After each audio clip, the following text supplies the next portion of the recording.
Pikachu is child's play. I'm not OP, try and nerf me right, and try it and you'll see. Here I stand. Riven left upon the battlefield, broken like the sword I wield. Valor is the only shield, mend my broken wings.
Left upon the battlefield, broken like the sword I wield.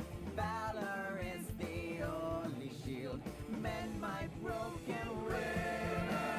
Left upon the battlefield, broken like the sword I wield. Valor is the only shield, mend my broken wings.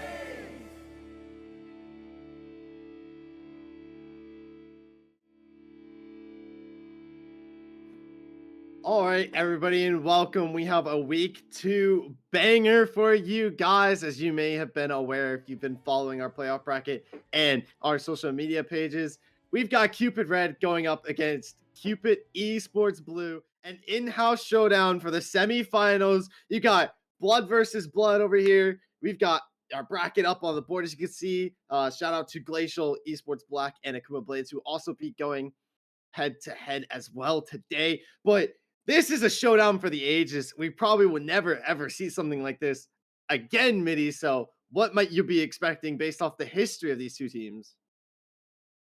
So initially going into this week, I was believing that it was going to be, I think we were going to get Glacial versus Cupid Red and then Akuma versus Cupid Blue.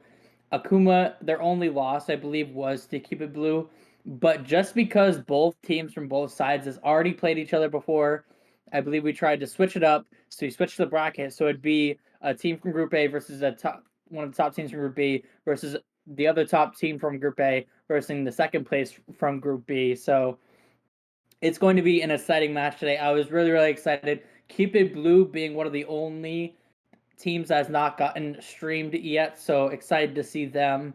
And I want to see some interesting strats that we have not seen before. Both these teams know each other because they're from the same org, so we're going to have an epic showdown today. Any champions or any picks that you're excited to see maybe? So funny enough, I've been doing my research before this match, and you mentioned things that we might not see, but honestly, these teams play the exact same things, is what's kind of funny. We see bot lanes having the similarities, mid lane has similarities. The only thing where we see some differences potentially is in the jungle, where last week actually we saw Jim pull out Gragas jungle. Gragas was pulled out in the jungle last week in Cupid's Blues match versus Contingent Esports, where they took the dub 2-0. We also saw Caitlyn out of Solienn in the bot lane. I mean, we've seen Lokidosi play Caitlyn before, I'm pretty sure, but that's honestly insane to me. But speaking of Lokidosi, I want to bring you to talk about this bot lane. We've got Lokidosi versus Solienn. Yeah, Lokidosi, he had that, the stream curse for a while where he got a pentakill every single time he was streamed up to, the point where the last week or the week before where he faced we face Glacial. I'm hoping to see another pentakill from him today. But uh, Cupid Esports Blue also having a really really strong bot lane duo as well with Solienn and Nostalgia Lee. Last week even having a game where we went 17-3 on Kaisa. By far tripled the kills of anybody else on his team.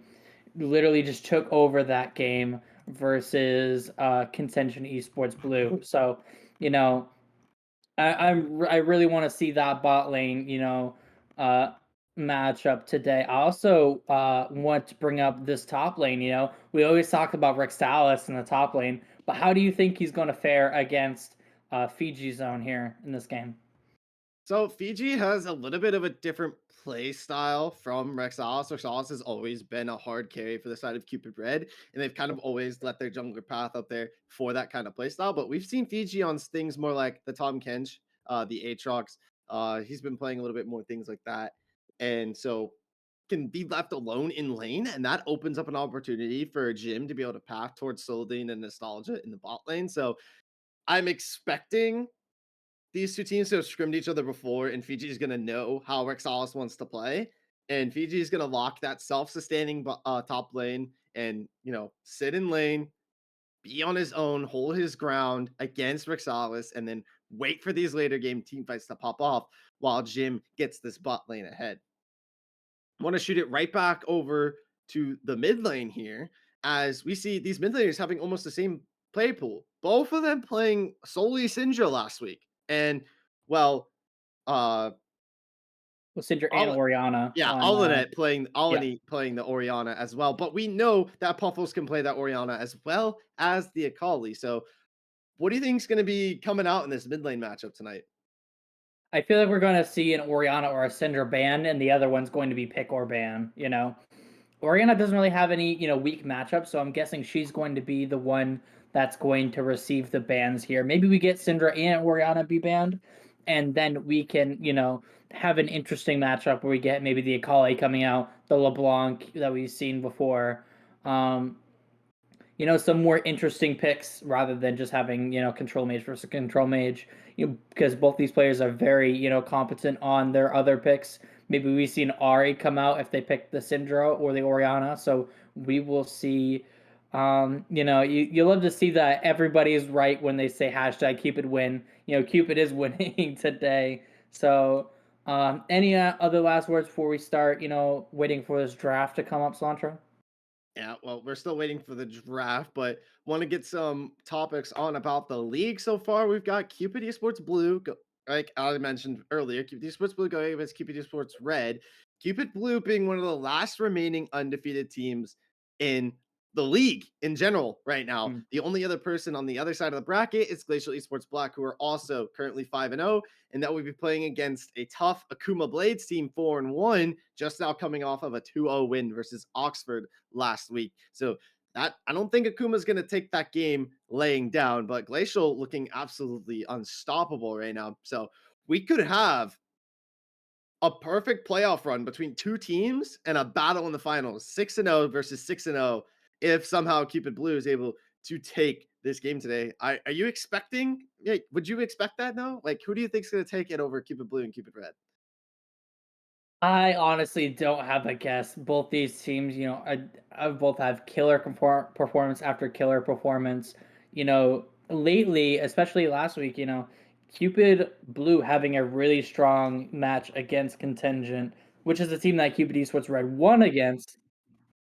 But having that strep stomp of a game where you have a Kaisa going 17-3, that's not a close match at all. So, Cupid Esports Blue, one of the only teams that is still undefeated, and one of the only teams that hasn't gotten streamed yet. So we haven't seen them play before, but every time you look at that results page on our Discord, it's always a killer performance from them. So it's really really hard to say, but I do think that we're going to get a hashtag Cupid win today. All What right, about well, we're you? gonna go ahead. We're gonna go ahead and throw it over to the draft because both teams are about ready. I'm seeing some R's in the chat, and we have our draft goal up and ready. Speaking of draft, I want to bring the conversation back to Lokidosi and Solienn real quick in this bot lane.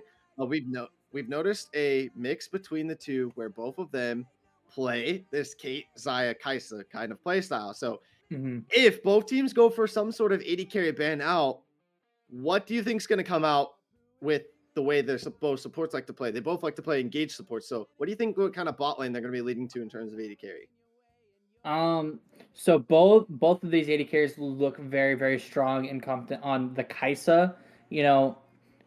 Both being one of the most played champs and just a really, really strong champ in the meta right now. I feel like it's just going to come down to, what is the best, pick for the situation, what's the best in the meta.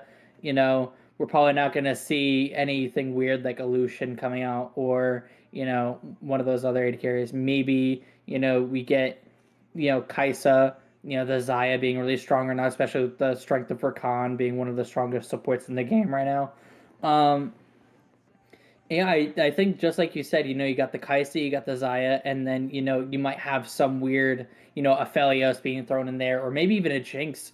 We forgot to mention Jinx, but Jinx is one of the strongest ADCs in the game right now. That super long range, fast attack speed can just take over fights. So it's going to be a absolute bloodbath bot lane. And, I think it's more important to talk about, the support matchup rather than just like which ADC is going to be facing which ADC, because the support's the one that's going to be making that lane, But, both these players playing, pretty much standard supports.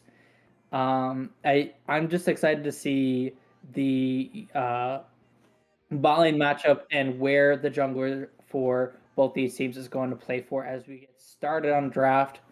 First, how we get the Ivern banned out. Yeah, they do not want to give over that Ivern, although the J4 is going to be banned and the Maokai banned as well. So we're going to get a different jungler here besides J4 and Maokai. This is leaning me towards maybe something like a Ralph Flex pick into the jungle. Viego is pretty strong in the jungle as well. Poppy's going to be banned out of Rexalis in the top lane. And an interesting cinch ban. I don't know if that targets against Fiji or some type of proxy playstyle that they want to go for on the side of Cupid Blue. But that's very interesting ban. We can recall back to that later as we're down to this R1 ban. And this is really, really important. You've got Jinx, Syndra, and Orianna on the board. And one of those you have to pick to ban out. And actually, they don't care. They want to ban out the Rumble, but Cupid Red's going to respond with a Talia first pick, another flex pick there. So that opens up Syndra to be picked out of Alani if they decide to go for that. And they can pick a second pick as well. Maybe take the Jinx off the board or even take that Kaisa for Solienn in the bot lane. Yeah, I love the Talia pick here, being a flex pick between the jungler and the mid lane. We see more Talia jungle these days than Talia mid lane, but, depending on the matchup, he can definitely make the Talia work. And maybe it's to ward off the Akali pick here, maybe, but we'll see. Morgana, probably jungle here. Morgana jungle just getting that recent buff, looking pretty strong in the meta right now. That is interesting. If we see a Morgana jungle, that's going to be absolutely absurd. And it's going to be very fun to watch. I'm expecting an 80 carry pick here. You've got to get Solienn a prio pick, I think, on one of these 80 carries while they're not banned out. He looks really strong on the Kaisa. I think you take that. Or the Caitlyn. This could be a Morgana Kate bot lane, actually. Yeah, another really, really, it's probably one of the strongest, if not the strongest, early bot lane duo together. Caitlyn with that huge burst on her. If that Morgana lands one of those Qs, that's like basically a kill right there. So Cupid Red's going to have to answer back with something interesting. Maybe we get the Ezreal picked out just to avoid, being in range of fire for that Morgana Q. Oh, it's actually looking like they're going to fire with a Varus pick here, unless somehow we get a change. Nope, going to be Varus, and they're going to lock in Cassante for Rexalis. So I'm assuming this is going to be a Talia mid lane. I think they want to move towards that Talia mid lane and put Puffles on that Syndra, although they can put Heimer on the Talia. He played Talia last week, so it could be more likely that Talia jungle. But the Varus is very interesting into the Caitlyn here. I mean, typically we see something like Ashe or Sivir picked against Caitlyn as she's able to match the push. But Varus is able to poke out with those Qs and do a ton of damage against this Morgana Caitlyn. So it's going to be very interesting to see how that matches up. But still, potentially no mid laners picked here yet. So are Syndra and Ori both going to get banned? Possibly. It depends on how these teams are feeling if they're trying to ban out specific things. Because this really looks like a Talia mid or jungle, Varus ADC, Cassante top. But then you have Ornn versus the Cassante. This could also be a Cassante flex, by the way. Do not forget that I'm pretty sure we had that one of the weeks we were streaming. We had a Cassante mid picked up. Yes, Amenez is on C9 is known for picking Cassante mid. Yep, so we might see that coming out from Puffles. We do not have that confirmed yet, They but think it's Cassante Morgana very strong right jungle. now. Yep, banning out the Renata. Maybe we get either Ori pick or an Ori ban here coming out. Well, it goes to red side first, I believe. So red side does get first pick here, I think, in the second iteration. So they can pick out the Orianna if they want to. Yep. They still have got to pick. Nope, that's going to be Syndra Ori ban. So Kali and Silas are on the board. Silas on the side of Cupid Red actually looks really golden. And if I'm side of Cupid Red, I'm leaning more towards that Silas, maybe even Puffles and Kali to get on this backline of Kate Morgana. And it's going to be Nautilus picked potentially for Cupid Blue. So we might have a Morgana jungle, or even it could be a Morgana mid. You know, that's a thing. Yeah, we more could likely have Morgana jungle because Yes. the recent buffs, but it can still be flexed mid. So, we never know at this point whether it's going to be a flexed or not. And the Sona, Oh, we get no. trolled. Yumi, No, maybe. they are definitely caster trolling us. I'm expecting something like maybe the Thresh to come out, or even honestly not like a good enchanter wouldn't be bad here. Like Lulu probably wouldn't be bad here. I'm not expecting them to pick the cat. Yumi is one of the worst characters in the game right now. Rel is going to be picked out instead, so you got a double front line of Cassante and Rel, and Talia is going to be there. It's going to be interesting to see how this Talia is going to work because there's not too many dashes on the side of Cupid Blue, so it's going to be relying on those W's to try and stun out the members of Cupid Blue. But you're going up against an Or Nautilus frontline that's going to be arguably tankier than your Rel Cassante frontline, so probably not going to find good knockups there. Yep, both these teams looking very tanky. And we get Puffles coming out with the Azir pick. You love to see that.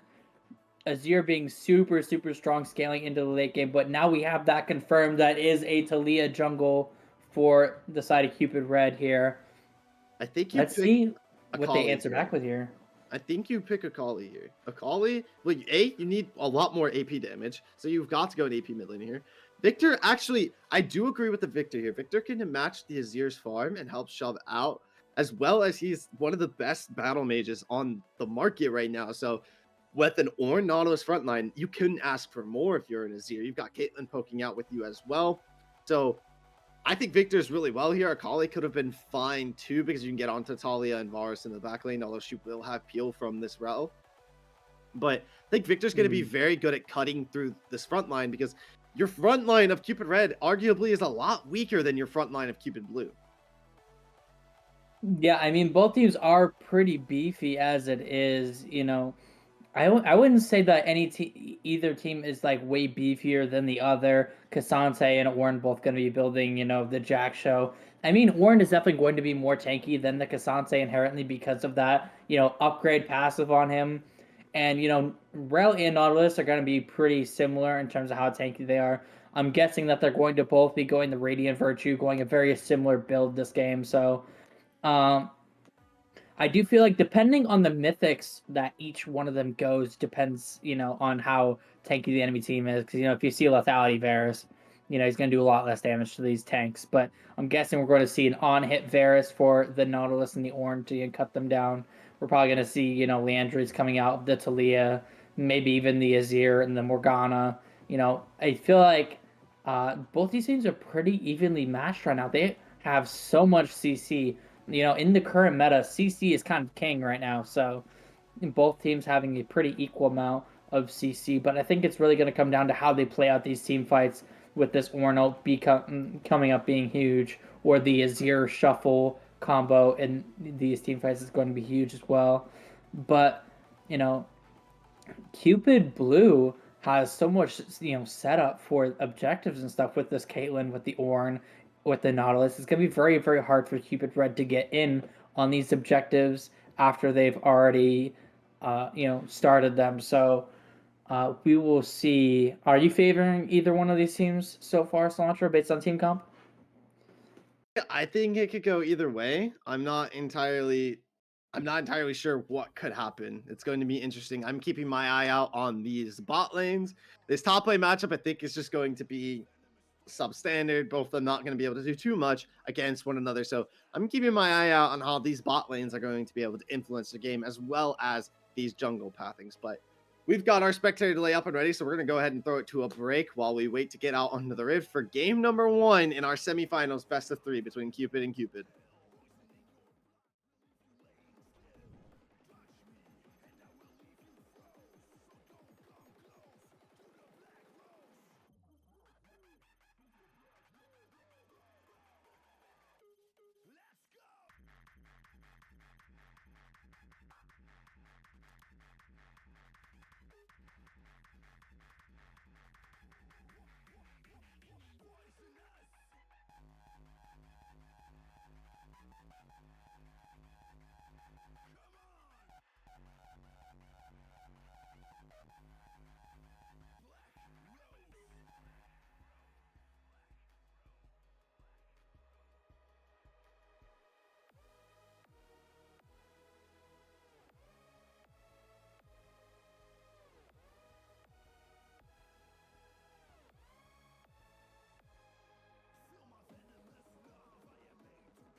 All right, everybody, and welcome back. We are on the Rift right now, and as you can see, it is going to end up being a Morgana jungle like we expected. Really, the only pick on the side of Cupid Blue that was able to go into the jungle.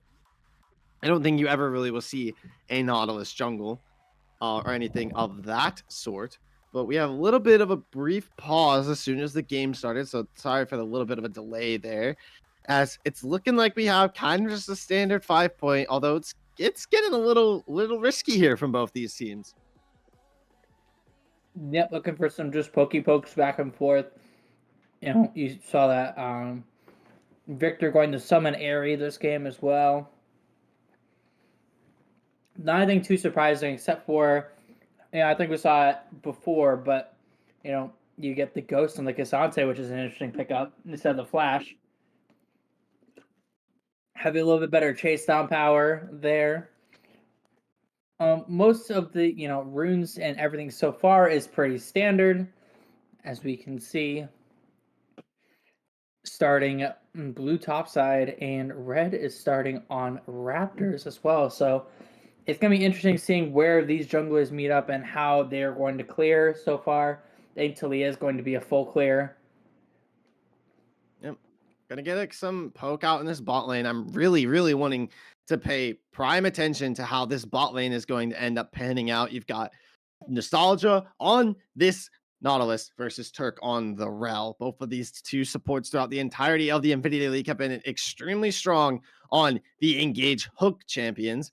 And both these AD carries also extremely strong too. So we're going to see a fight for level 2 advantage, I think, looking more in favor of Cupid Blue right now. But they're probably going to end up getting it at the same time as a flash.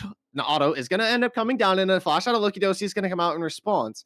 But Turc is able to land the W to help kite away. Nothing's going to come out of that, but both flashes burned from two members of both bot lanes. If you're Lokidosi, you're forced to burn your flash there, which you don't really want. But a flash burned from Nostalgia for a flash on the AD carry, I take that trade if I'm in that bot lane. Oh yeah, having that Hex Flash is going to be so worth it, especially if you get a Morgana coming down here for a gank in that time where that Flash is going to be down. But, as we see Nautilus kind of reigning supreme early on, Caitlyn's early game is just so strong. She's going to be beating up this Varus early on, but he's going to be a lot stronger mid to late, so we'll see how that goes. I think this is going to be Crit Caitlyn because of the recent buffs and nerfs that she received. Crit Caitlyn got buffed while Lethality Caitlyn got nerfed, so it's probably going to be, that Gale Force or IE Caitlyn build. And we're probably going to see, on-hit Varus. Pretty standard for him right now, especially with this tank Eva team on the other side. So we're going to see that Kraken Slayer first. What were you saying? Talia has finished the clear before Morgana, which is honestly what we were kind of expecting. So it's going to be a little bit of a battle for this first Scuttlebug. Azir having a bit of a push advantage, though, can potentially help. But it's looking like Talia is going to be able to come out on top of that. But one thing I want to point out is that the Morgana has opted for the blue smite with that Gust Walker, so she can be able to roam a lot faster and be able to gank faster, because what this Morgana lacks is very high farming potential, very good minion damage, very good champion damage, but low ganking percentage compared to Talia, who is going to have very strong ganking percentage, especially once she hits level 6. So she's going to be able to impact her lanes a little bit faster. But I think that the reason for this Morgana pick is, like I said back into the draft, is that they don't have to worry about Fiji in the top lane. And with a very strong Kate Nautilus bot lane, like you have down here, the only lane you realistically have to really worry about in the early game of this match is your mid lane. Yeah, with this Nautilus pickup, it's going to be so easy to just, get some guaranteed CC on the enemy so they can guarantee, all the CC from their Morgana on top of it.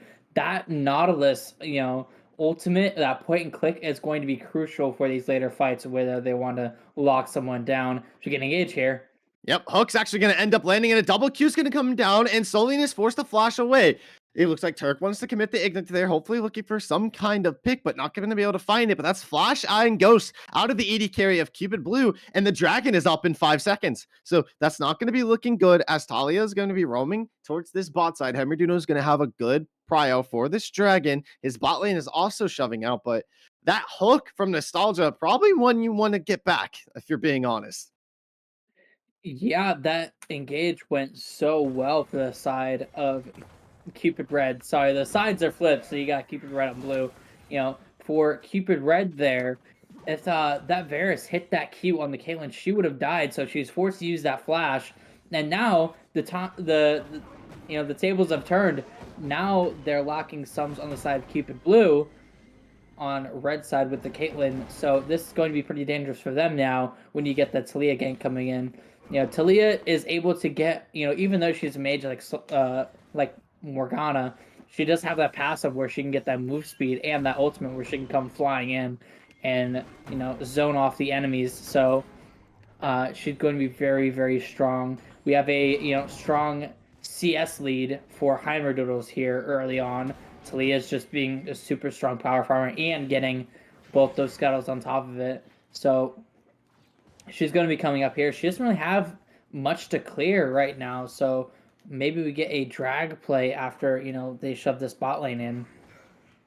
Let's talk about this first dragon on the board so far. It is a cloud dragon, and you have shields over this. You have shields on both sides, as looking for some kind of mid lane gank, but not going to end up happening. You have shields on Victor, shields on Morgana, and then you also have shields from the Azir and Cassante, but Varus is able to have heal cut on his E cooldown. So this dragon honestly could be beneficial to either team, but if you're the side of Cupid Blue and you get the first dragon being an ocean dragon, going up against a Varus, I feel like that dragon just kind of gets negated right then and there.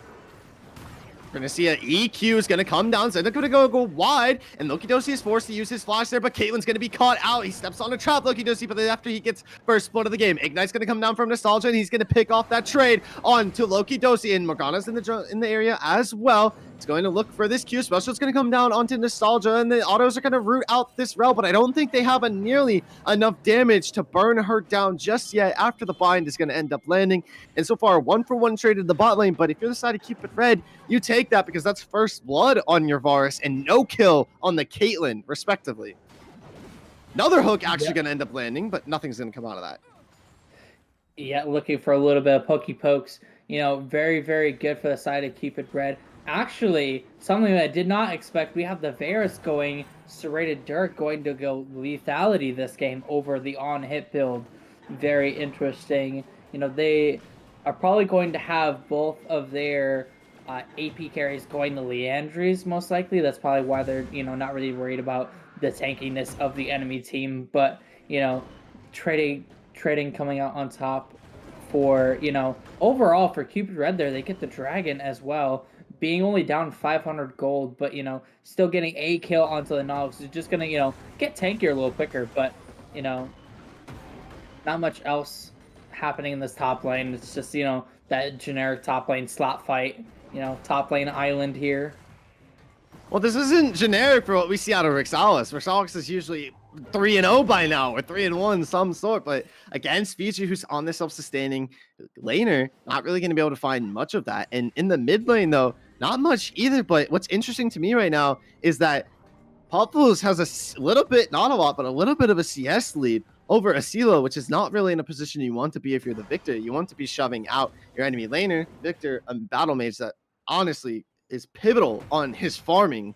So that's going to be crucial. But other than that, most of the gold is around the same, with just a little bit of a gold advantage leading to Cupid eSports Red because they have that pick and first blood gold in the bot lane. But other than that, I'm not expecting too much to come out soon. We could see maybe an all-in out of Fiji here if he decides to commit. He does do a ton of damage. I can't disrespect the Ornn damage, but both teams just going to farm it out, as in the meantime, Heimerdoodles did knock that first Rift Herald for Cupid Red. Yep, going to be a very, very good gold generating tool for... I'm guessing he's going to put that bot lane, if I was to guess, you know, get more gold onto this Varus. Try to get those items up as fast as possible, because lethality items just cost less than Oh, the Magnus is going to come down, and then the Talia wall is going to come down as well, but Nautilus is going to land a root onto this Talia. She's going to get stunned out and will end up falling to Solienn, and Victor's roam down as well. It's looking like Turc is potentially caught out. A flash auto looking out of this Nautilus. He's going to pick up that pick onto Turc, but Azir has roamed down. Puffles looking for potentially something, forced to use that Emperor's Divide, and is not going to find anything just yet. We're going to see if he's able to get out as Fiji is committing the Ornn ultimate here. Zenlik going to land the knockup on Rexalis, and with the empowered auto, will get that pick. Ace in the hole is going to come down onto Puffles and pick him off as well, but they're looking for more. Asilah is not done just yet. He does not have flash, but he has a wave. Nostalgia not having flash, but has the ignite, so can look for something, and that's going to force the ghost out of Lokidosi. He's trying to run away and run to his Rel, who is in the area, but the E actually hurts a lot. Q's going to end up landing onto Asilah. Nothing's going to end up coming out just yet, as this might be an overstep out of Turc. He's going to get rooted out and potentially fall. The ignite's on him as well, but it might not matter. Azir is going to come in, but a nice rock slide combo knockup is going to shut down this Caitlyn. That's a pick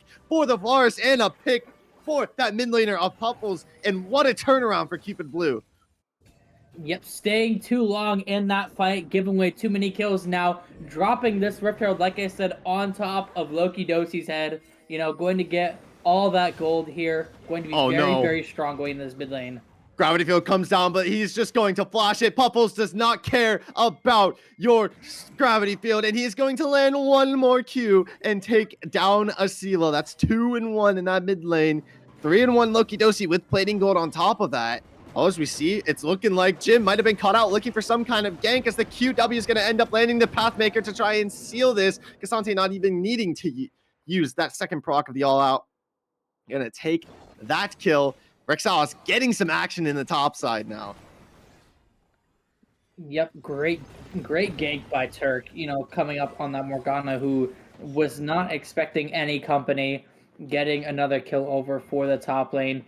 Their top laners here are going different builds, which is interesting. Ornn opting to go for that Sunfire first item over, going for the Mythic first. K'Sante almost at that Jack show here.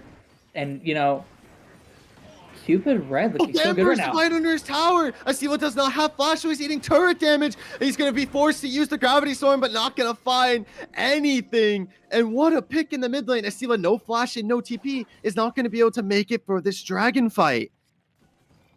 Yeah, excellent play out of Puffles.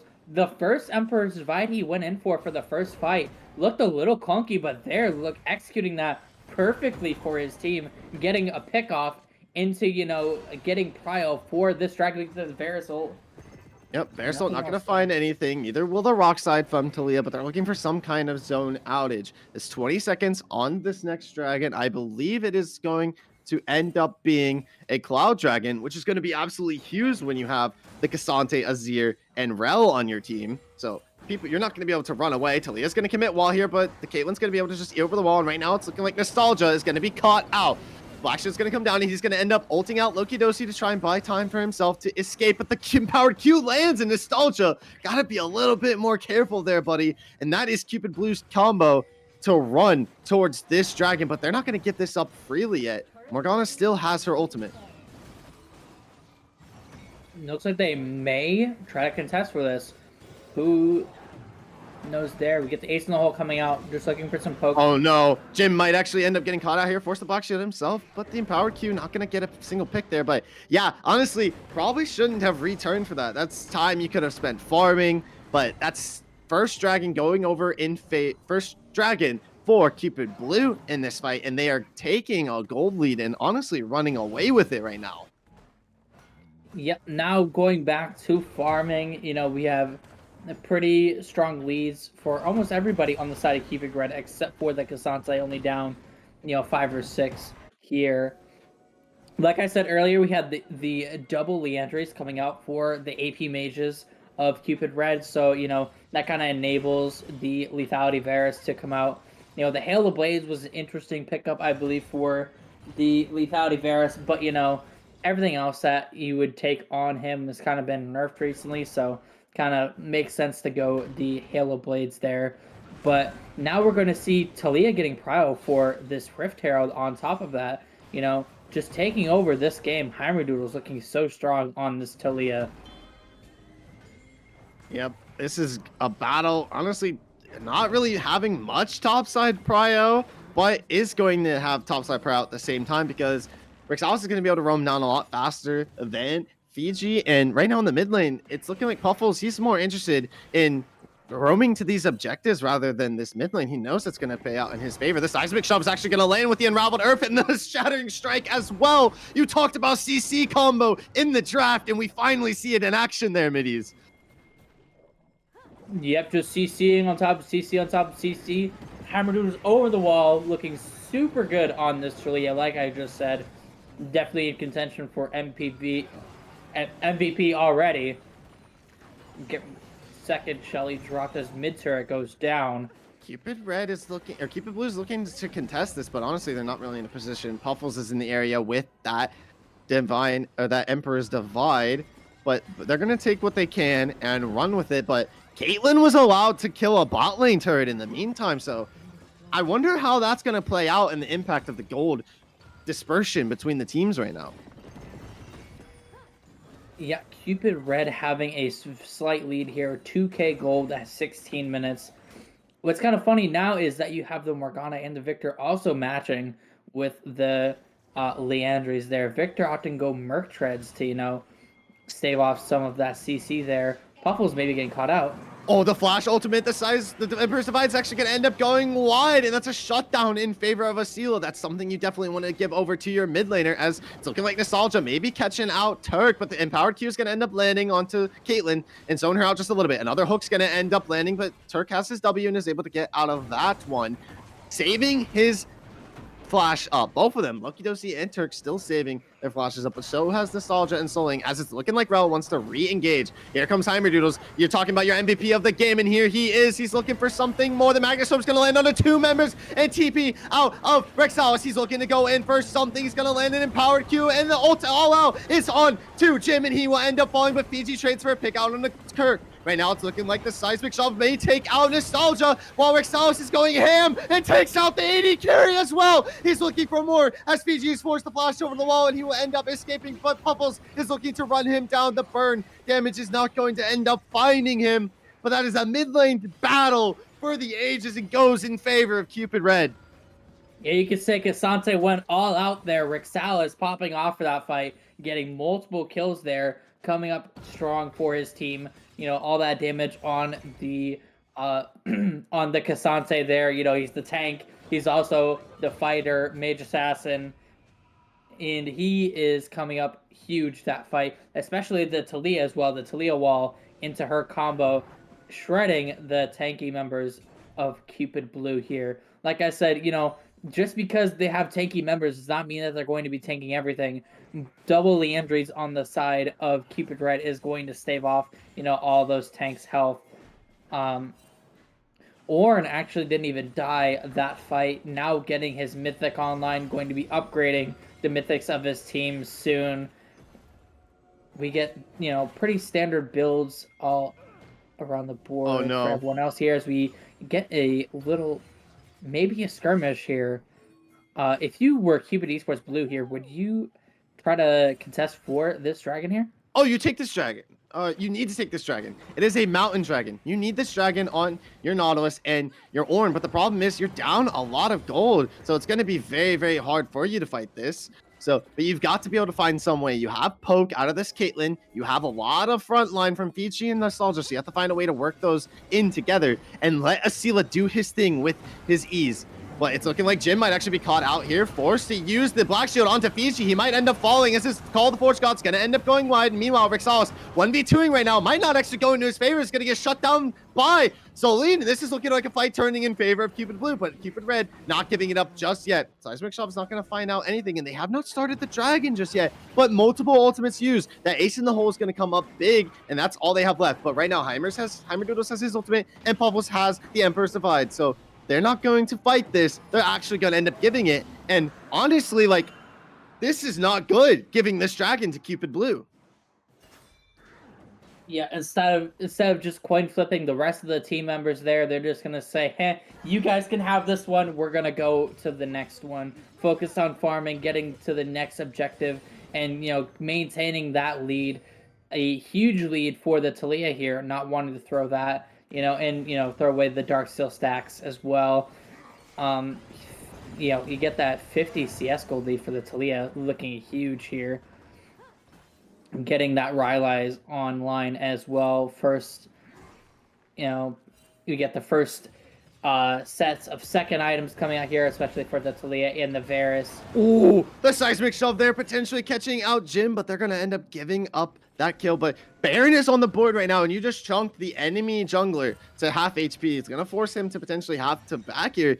You could go for a sneak if you're the side of Cupid Red, and it's looking like they're kind of posturing for it. They're not going to pull the trigger on that just yet. Maybe looking for some type of pick, but they need this Baron buff. Speaking of picks, that full tilt is going to come out as long as the Shattering Strike, but a massive seismic shove is going to stun 2 members, and Jim will end up falling. They're going to commit the Magus from that as well, and Lokidosi gets that pick onto Nostalgia, and this is going to be the trigger pull onto the Baron. Now they want to solidify a gold lead and solidify map number 1.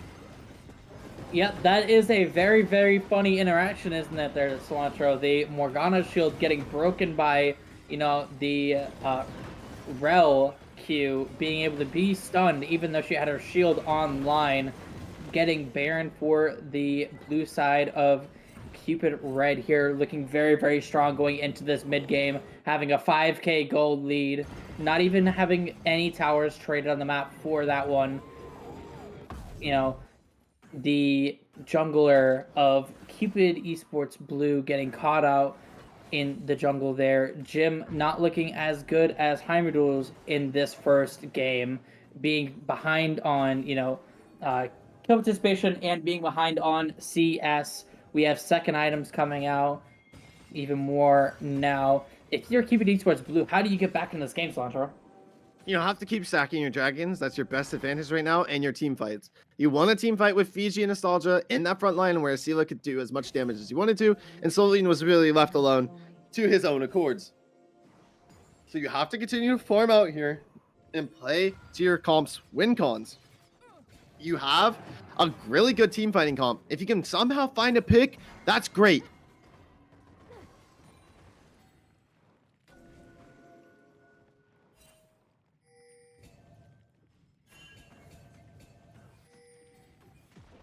You can give a dragon here. That's not, you don't need to take drag number 3 here. It's not necessary. You can give a dragon here as long as you maintain the negation of this Baron buff push. But one thing I want to point out right now is look at the bot lane. While they're kind of even, just about, in items, you have 5-1 Lokidosi, but Solienn has not opted to build a mythic yet on this Caitlyn. Yeah, she's in one of those funky, spaces there where Fix was just before to get an engage coming out. Yep, Call of the Forge got committed, but not going to find anything as the Nautilus Hook will end up going wide as well. It's going to be interesting. I don't think either team wants to really commit to this fight. Lots of cooldowns the CD is already burned out, so it's looking very ugly for either teams, while Rexalis is in the mid lane doing, honest to God, whatever he pleases. The Gravity Storm's going to come out. In the meantime, he's going to end up getting rooted out from Nostalgia. He's going to use the all-out to potentially kite to his team. He's looking for potentially turn this around. He's going to land the Q3 knockup. He's going to get ignited from Nostalgia. As Ace in the Hole's going to come down. He's going to get stunned out in the gravity field, but not able to find that pick is Cupid Blue. And that's devastating because you committed a lot of resources to that. Dragon's up in about a minute, so you're going to want these cooldowns back. Yep, strong play coming out from Cupid Red, not wanting to start the fight too quickly. They're trying to stall out so Rexalis can get that push going in. And, they're going to see how many members answer Rexalis, and they're just going to end up taking that turret as well. Rexalis almost getting a pick on to Nostalgia Lee on the Nautilus, but just not quite. They're just trying to keep these waves shoved so they can go to this dragon and get the second mountain dragon for Cupid Red. They're just clearing topside too. They're clearing camps. They're just taking whatever they want on the map right now, except for the base of Cupid eSports Blue, of course. Well, eventually they're going to be able to take that if they want it. If the game continues to go at this pace and Cupid Blue is not able to come back for something, but the dragon is up on the board right now. You have your ultimates back online except for that ace in the hole, but Cupid Blue not in a position to contest it. It's going to end up dying almost instantaneously. You need to try and take back something on the map in return to this, though. And most of your waves are already shoved, so what really do you get in return? You can't really get anything. You just have to farm up at this point, try to get some items online. You have the Victor now, going to be very, very strong in these upcoming fights. You know, Victor having the death cap plus the empowered Leandries, you know, upgraded by the Ord on his team, going to have a lot of AP here. The longer this game goes on, it kind of benefits Cupid eSports Blue a little bit more just because the fact of those mythic upgrades that are coming online. But if you look here, the Caitlyn's going you know, either Lord Doms or most likely Lord Doms. She's probably not going to be going Shirelda's here for this game, but you know, she's going Lord Dom's third item, still staving off that mythic, not going for the Gale Force or the IE just yet, delaying that. Ornn probably going to be looking to upgrade this Talia next, or even maybe the Nautilus after that if Caitlyn does not have her mythic online yet. Talia's gold lead is just, you know, so far ahead that she has a bounty with 0 kills. Heimerdoodles popping off this game. We get some ward wars coming out here from the supports. You know, both these top sides lit up like a Christmas tree. The red and blue wards everywhere. You know, just looking to see if they can get anybody caught out. Rexalis still pushing out this bot wave, getting this pushed in. The only turrets on the map that Cupid Red hasn't taken are any turrets topside. So maybe that's where their next destination is. Yep, but another thing I want to point out when you talk about turrets, Cupid Blue has not taken either of these mid lane turrets while both of yours are down. So when it comes to macro play, that's going to be intense for you to really respond to anything because you're going to have a wave under your inhibitor tower almost constantly unless you can find some way to push back and take those mid lane turrets. Really good use of Rift Heralds in the early game to get that mid lane turret down. But it's looking like both teams are moving into this topside jungle. The Baron is going to end up being up very, very soon. Q is going to end up going wide, but that forces a W out of this realm. And it's neither team pulling the trigger on anything just yet. I'm looking for this. I'm looking for this ult out of Heimerdoodles. I'm looking for something out of Lokidosi. A hook's going to end up landing as well as the depth charge, but a 3-man Magnet Storm might not matter though because Lokidosi has fallen. The Emperor's Divide's going to end up going wide. He's forced to go golden, but he might end up getting caught out as the Q's going to land on him, and he will fall. Solienn potentially gets that pick, and this could be a turnaround for Cupid Blue. A massive hook out of Nostalgia on the Lokidosi to lock him down with the SEC might have turned this game around. Yet they got the fight they're looking for, and now they're going to be taking Baron. We get the TP coming out of the Ornn to defend the base from Rexalis here. But epic fight coming out, getting exactly what they needed to win that fight. And, you know, the failed engage coming out from Puffles, getting caught in the middle of the enemy team there, was, you know, probably the end of that fight. This is going to be maybe a comeback here for Cupid eSports Blue. Now, the gold lead has shrunk from, you know, 5 or 6K 2 minutes ago to now only 2K. We're getting more items online for everybody, and we're going to be scaling here as Nautilus might be caught out. A good seismic shell, but it actually might be Heimer and Turc caught out. Flash is forced out of there, out of Heimerdoodles, and they actually might look to commit to this. We talked about those mid lane turrets. They're looking to potentially drop those now. And if you're Cupid Blue, you've got a momentum turner in your hands right now. You just won an all-out team fight. You got Baron. You're looking to potentially turn the game in your favor as the Gravity Storm's going to zone out Heimerdoodles and force him out. This mid lane turret will end up falling. They're looking for one more though. They got 2 cannons, so they're looking for something. Heimerdoodles got to play this a little bit safe though, as he's only half HP. But if you're a Cupid Blue fan, well, most of you in chat are going to be Cupid fans in general, but if you're Cupid Blue, you're absolutely feeling yourself right now. Yep, now this gold lead has shrunk. We get more items coming online for literally everybody. We have pretty similar builds for both top laners. We have more death caps coming out. Azir may be looking to start his death cap as well.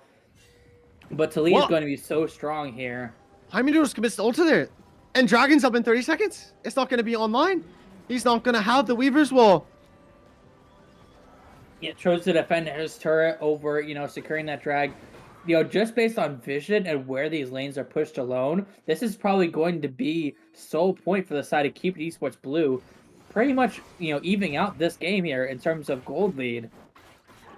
And this dragon is a mountain dragon. And you're going to be a mountain soul point for the side of Cupid Blue. So you're absolutely feeling the game right now. You want to stack dragons, especially for this Ornn and Nautilus, because when you have a lethality virus on the bot lane there, that's eventually not going to do much to you. This double Landry's, if they can keep Puffles from engaging, isn't going to be able to do much. But Cupid Red right now is playing onto this retreat as Cupid Blue is sieging mid lane once again. They want the second tower. They're feeling their second mountain drink buff, and this game has turned around. There are almost no towers on the map right now, as actually they're looking for some sort of engage. Shattering Strike's going to end up landing, but nothing's going to be coming of that just yet. Neither team wants to pull the trigger because right now, middies, we're in a do or die scenario. You lose a fight, you lose the game.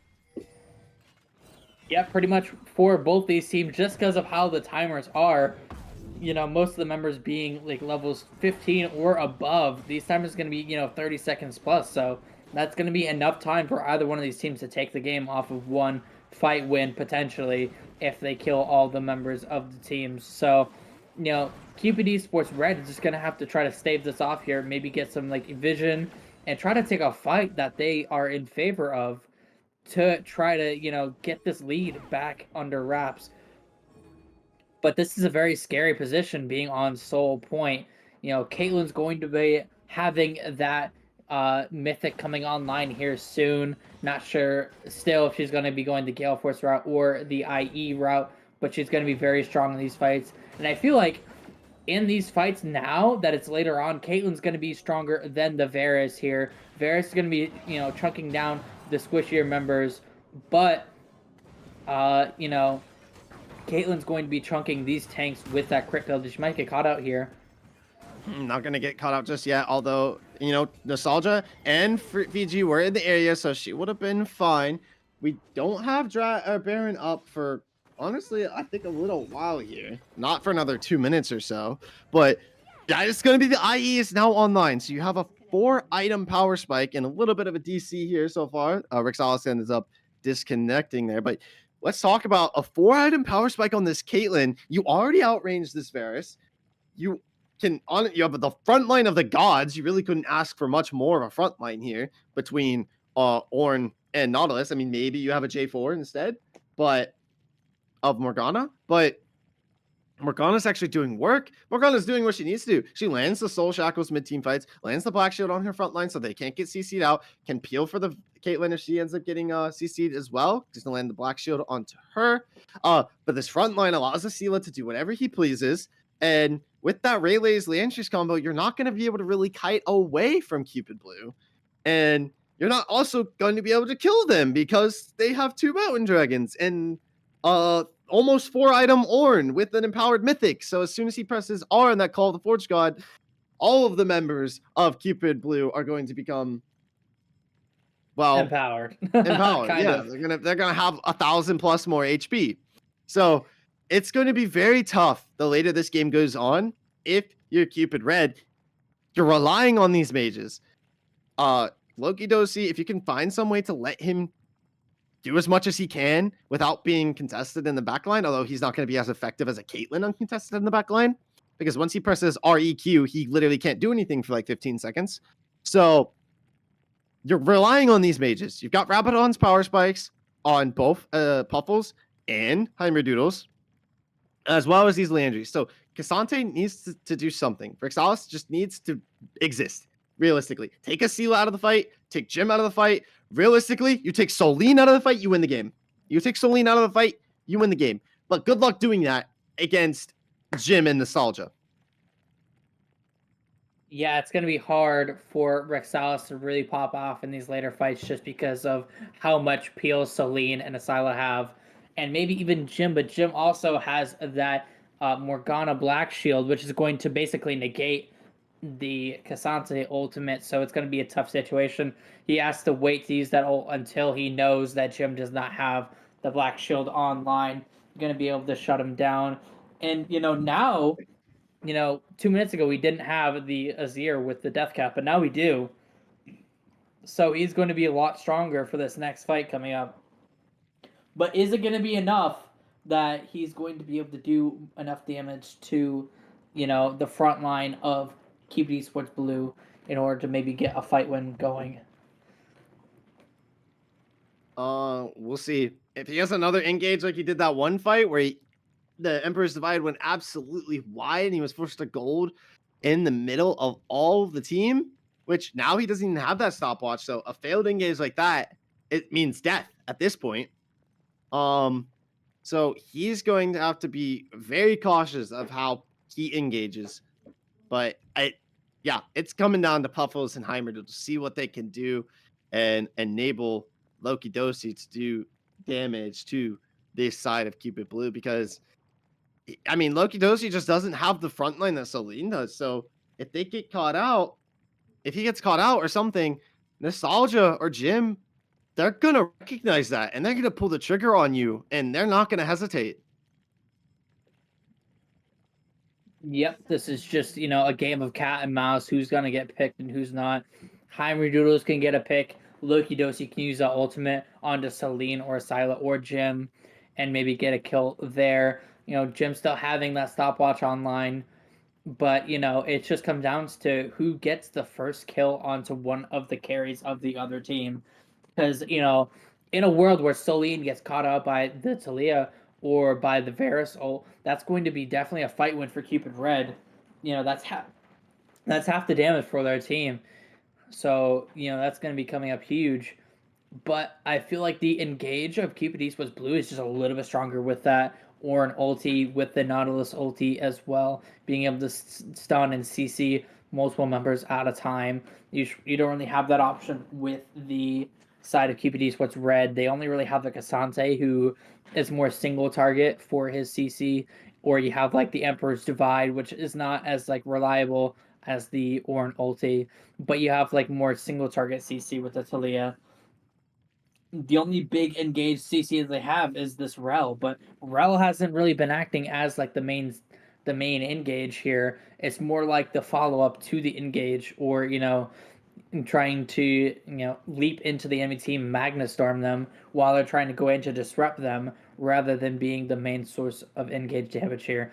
But the IE coming on for the Caitlyn is going to be a very tough scenario for Cupid eSports Red to run into her. All right, and the disconnect from Rexalis in the top lane has been resolved, and we are back onto this match. And Keep It Red already getting a little aggressive and pushing in to this top side jungle. Baron not going to be up, though, like I said, though, for not probably another 2, maybe 3 minutes. So realistically, both teams, honestly, though, if you're Cupid Blue, I think you can, honestly, this is a tough one, because do you ignore this Baron and go for your soul point dragon? Or do you go for the Baron because you're on soul point and go and let Cupid Red take another mountain drag? So it's honestly kind of it's really a hard toss up there. Yeah, I feel like Cupid eSports Red could have one person split and the rest of them go Baron. And, they could, like, if Rexalis was in this bot lane, pushing in this bot lane as they're getting Baron, and you're forced to either expend everyone or go trade with Rexalis. Oh no! The seismic shove in combination with the unraveling earth might have caught out Nostalgia. They're going to commit Magnustorm to this as well as the Ignite, but not going to find a pick. Call the Forge God's going to end up going wide and not going to find anything just yet, as Morgana Q's going to end up landing on the Turc. As well as the hook, and Solienn's going to end up getting that pick. The Depth Charge is going to end up landing on to Puffles in this top side, but they're not going to be able to pick him out just yet. Well, it looked like a fight pick in favor of Cupid Red actually was in favor of Cupid Blue, and now Cupid Blue is on the run, but not many cooldowns left on the side of Cupid Blue. Morgana can look for some type of Q, and she still has those soul shackles. No call of the Forge God up just yet. Heimerdoodles is going to be forced to commit the Weaver's Wall to deny this mid push, as Cupid Blue wanted to pull the trigger and end through mid lane here. Ornn does not care about that Weaver's Wall. So you are in wave push potential. Virus Volt's going to come down and force the flash out of asilah, and he will end up ticking away, but will end up living in the meantime. But he's got to run. They have the dragon up in just a few short seconds here, just about probably 45 seconds. They need to run away. asilah not having flash or TP is absolutely massive, but Lokidosi has no CDs. Yeah, trying to use that Varus ult to get a pick there. So close to killing the Victor there. looking to set up for this next drag, or maybe trade a drag for the Baron. You know, Heimerdoodles is still coming up huge for these fights. You know, being one of the main people that's getting the picks in the Emmy team with that W on the Talia, looking to maybe set up for this drag here. This might be the last fight of the game. You know, Call they're the trying Forge to play God. cat and mouse. Yep, They're Call trying the to play Forge cat and God mouse. and Depth Charger are online. Magnetstorm's going to, yep, Magnetstorm is online as well as that Emperor's Divide. So it's going to be coming down to this fight as Cupid Blue has already started up the dragon. They have a Caitlyn, they have Victor. They can burn this down or they could look for some type of potential flip. Hulk's going to end up landing on the Nostalgia and chunk him down to a quarter HP, and Call the Forge God has been committed. Only going to land up 2 members, but that was Turc landing into his next form. But they're looking for a potential fight here. Flash over the wall with the soul shackles, but he's going to end up getting knocked up, and the Magnetstorm's going to land as well. But the Verisol's going to go wide because Morgana had gone golden, but will end up falling in the meantime. Solienn trades that out for a pick onto Rexalis, but right now it's looking like Solienn left and right gets a triple kill. asilah gets one of his own, but that is going to end up being 8 as Fiji gets the shutdown onto Heimerdoodles, and they're going to siege through the mid lane. It is all Cupid Blue right now. Yep, this is probably going to end up being game here. The next person up is not up for 20 seconds on the Rel. Looking, you know, they're not doing that much damage to this turret, so she might be up in time, though. There's the minions there, and that's probably going to be game here. You know, that huge fight coming up, getting split, not being able to effectively kill off the tanks of Cupid eSports Red for game here. Yep, Turc will be the only one alive to land a Saturn strike on a Fiji, but that's going to do nothing when the Nexus is falling right in front of you. Absolute insane performance from both sides. Arguably one of the better games we've had of the season so far.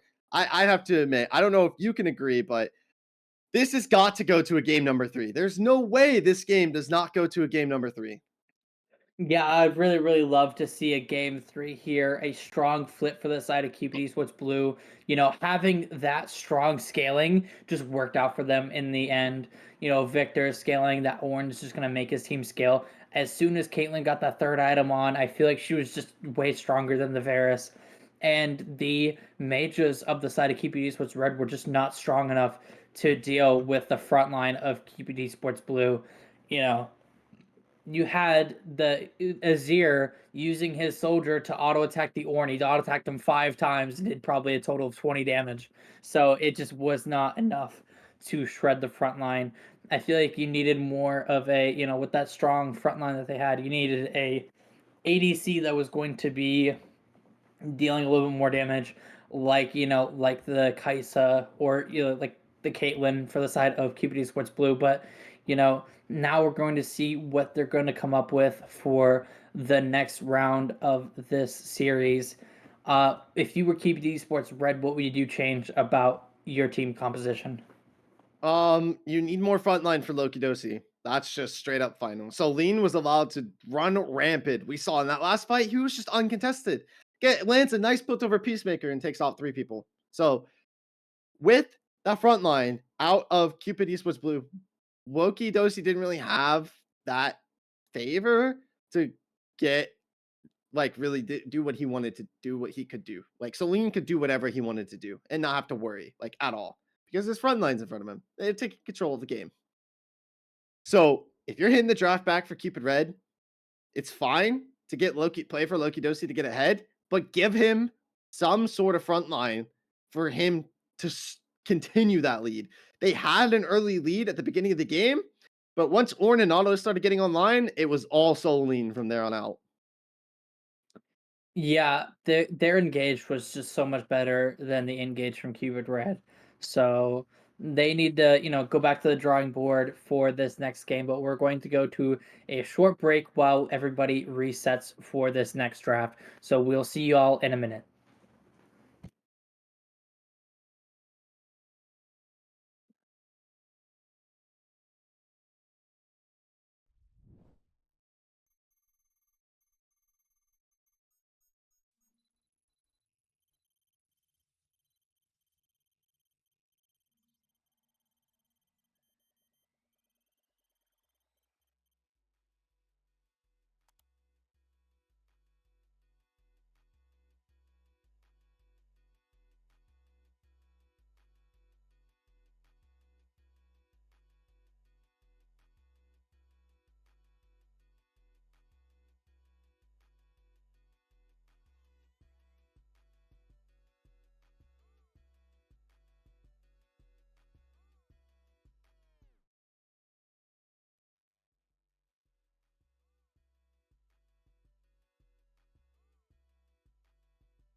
There's only one who has the power to save us. His name is Kenan and he fights for me. He's a ninja.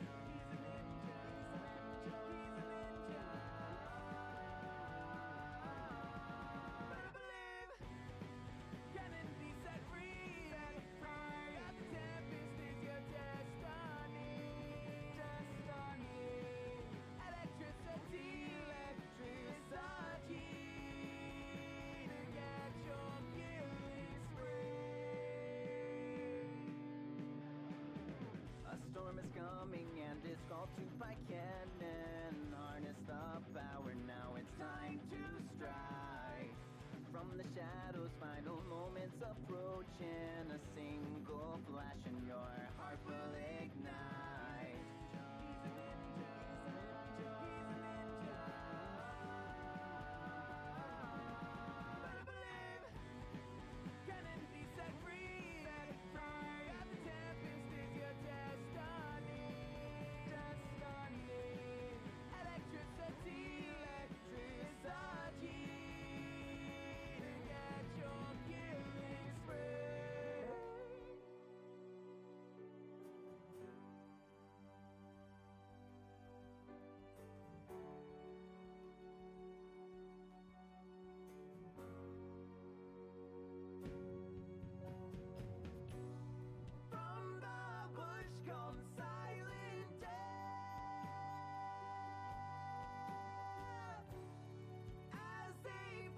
Just like Big Ben.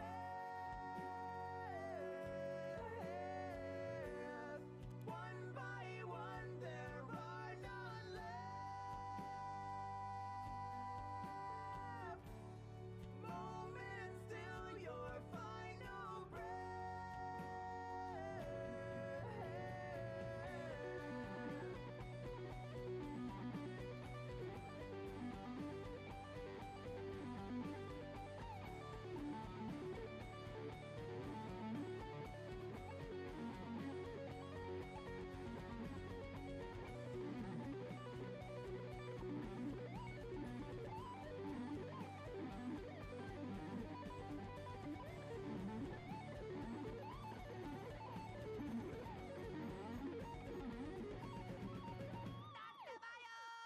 Kenan be set free. Heart of the tempest is your destiny. Electricity is the key to get your killing spree. Kenan be set free. I choose you, Pikachu. Purple Chew. When you're Shuriken Ninjutsu.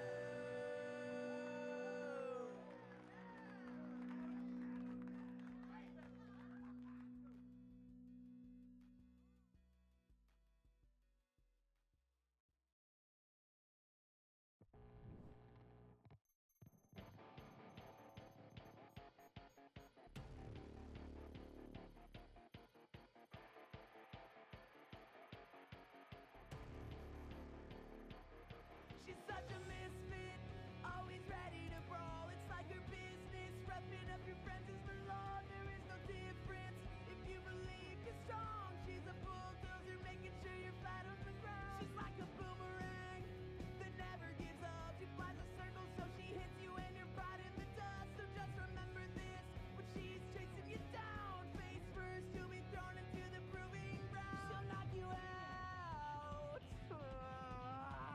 Come get it. Have you ever really wanted to be a total rebel, flipping tables on the enemy?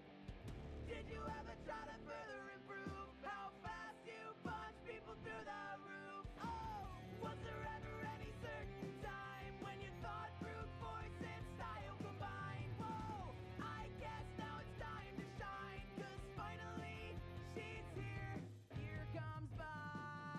As a matter of fact, the best bet one has is to quickly react to the first attack that's aiming for the bones. She'll never go back and just risk it.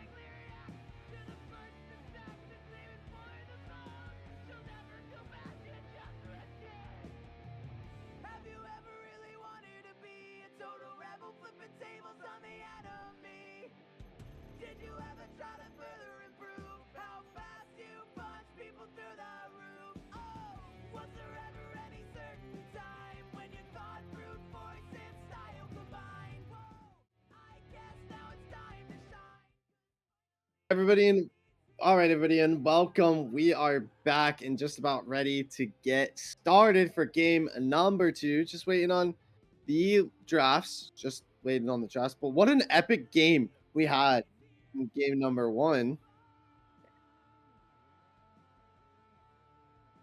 So we're going to be sending it over to draft right now. Both teams are ready and eager to get this rolling. So we are also eager to see what changes are made for both these teams. Are we going to see the Graggy jungle coming out?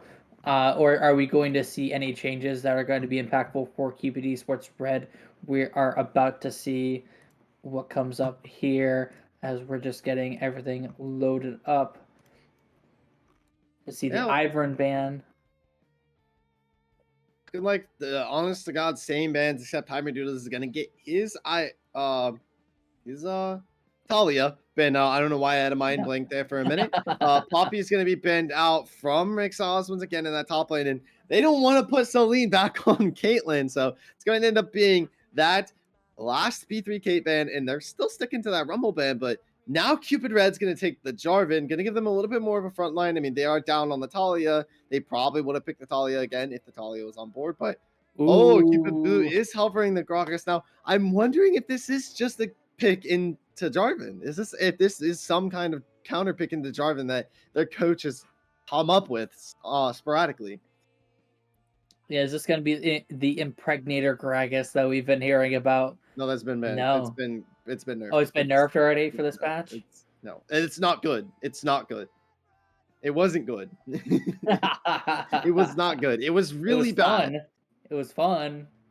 But we are going to see a Zac coming out, which is very interesting. I mean, you already do have Poppy banned, so Zac is a pretty strong pick here, especially against his number 1 counter has been banned out. So, but that really makes me excited for what Cupid Blue's comp they're going to build around this. I'm maybe going to pick, no, they're going to pick the Varus themselves here. Okay, I was thinking maybe a Kai'Sa pick here for a little bit more burst, but they're going to pick the Varus themselves instead. And we're going to see how Cupid Red responds.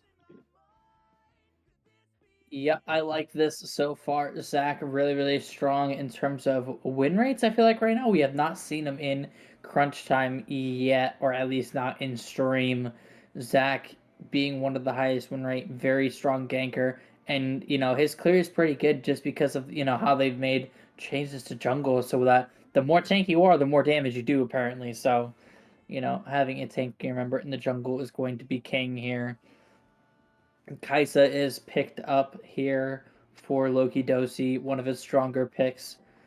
And then we're going to see what the third pick for blue side is going to be. But these drafts are definitely very different already. So we're probably going to get another banger of a match coming up. Yep, and so far, I'm a little bit more leaning towards Cupid Red's comp. They're going to lean towards giving Rexalis, once again, that Cassante, which I think fits a little bit more better here with the Jarvan and Kai'Sa. Kai'Sa can self-sustain a little bit. She goes invis with her E, and she has a shield on her ultimate, so I think she'll be fine a little bit more by herself, but this also tells me they want to pick another engaged support. But here's the Singed hover. It's going to be locked in. I don't know if this is a pick into Cassante. It was banned last time. So we first time seeing Singed and first time seeing Zac. Is this a Cupid Blue comp that they just were hiding forever and only Cupid Red knew about it, and that's why the Singed ban came out? But that's gonna be interesting to see that Orianna and Syndra are gonna be banned out from Cupid Blue. So that tells me they want to throw their mid laner back on to something like the Victor. But I don't really see a Victor fitting in the comp that we have right now for Cupid Blue. So that's going to be interesting. Honestly, something like Akali is what I see fitting here. Maybe even a Silas. You're up against Jarvan. It's AD mid. It's AD mid. You never know, though. You have triple AP topside. It has to be an AD mid. You never know. You never know. You see Tristana. Singed can build AP. Ooh, the flex. Well, not so flex. Rel pick coming out here. I think it is going to be an AD mid if I was to guess, because that's a lot of AP topside, which is usually a little bit of bad juju in terms of, drafting. So we might see a Tristana, Action, something like that coming out. But maybe I'm wrong here as we get the next picks coming out for Cupid eSports Red coming up here shortly. I do think the Cassante does fit a little bit better with this comp here, especially with the Cassante ult. And I'm pretty sure Kais is able to ult on top of that and just blow up whoever gets ulted out of the fight. But we see the alley coming out for Turc here, which I think is going to be very strong into the Relzak of Cupid Esports Blue. Yep. Guys, so Alistar also just a very strong bot lane combo.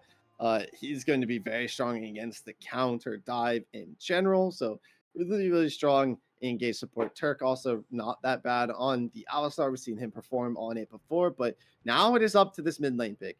You are blind picking mid lane here, and it's looking like you want to hover the Ahri, and they are going to end up locking that in. So very interesting pick, but it kind of does make sense with the comp that Cupid Red has. So I do really, really like this Ahri pick, but now the pick of the game essentially comes down to this R5 mid lane pick from Cupid Blue. I mean, you've got Silas on the board. Yone is going to be hovered and will be locked in. So this is, honest to God, probably the strangest comp we've had in a Cupid, not a Cupid, in a crunch time game. This comp is just kind of all over the place. Yeah, it's kind of like the only meta pick that is on Cupid Esports Blue right now that's a hardcore meta pick is really Rel. Nobody else is really like that seen in the current meta, especially for like people you see at Worlds. You know, you've seen like a few Yones and a few Zach, not a few Varuses, but not Zach or not the Singe. So this is going to be a very, very interesting game. But, you know, I was guessing it was going to be Tristana just because it's hard for Jarvan to gank a Tristana, but we're going to see the Yone coming out for Cupid Esports Blue here. What side are you favoring in terms of team comp here? I couldn't tell you because we've never seen this comp out of Cupid Blue. Maybe this is something they've been scrimming and they are absolutely gods on it. This is telling me this is an entire pick comp, by the way, like almost an entire pick comp. There's very little team fighting in this.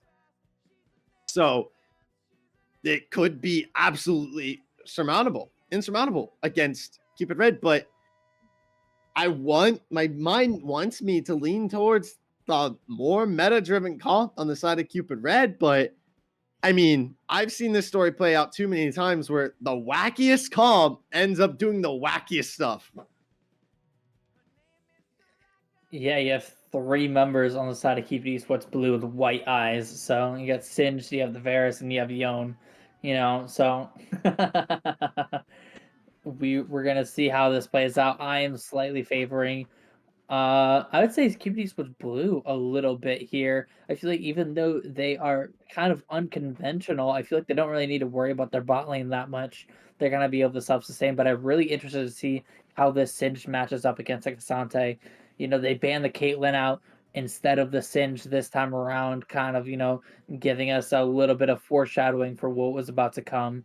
But, you know, it's gonna be an interesting match. Hopefully we get a game 3 tonight, but we're going to go and throw it over to a slight break while we wait for the spectator delay to run up. So we'll see y'all on the Rift.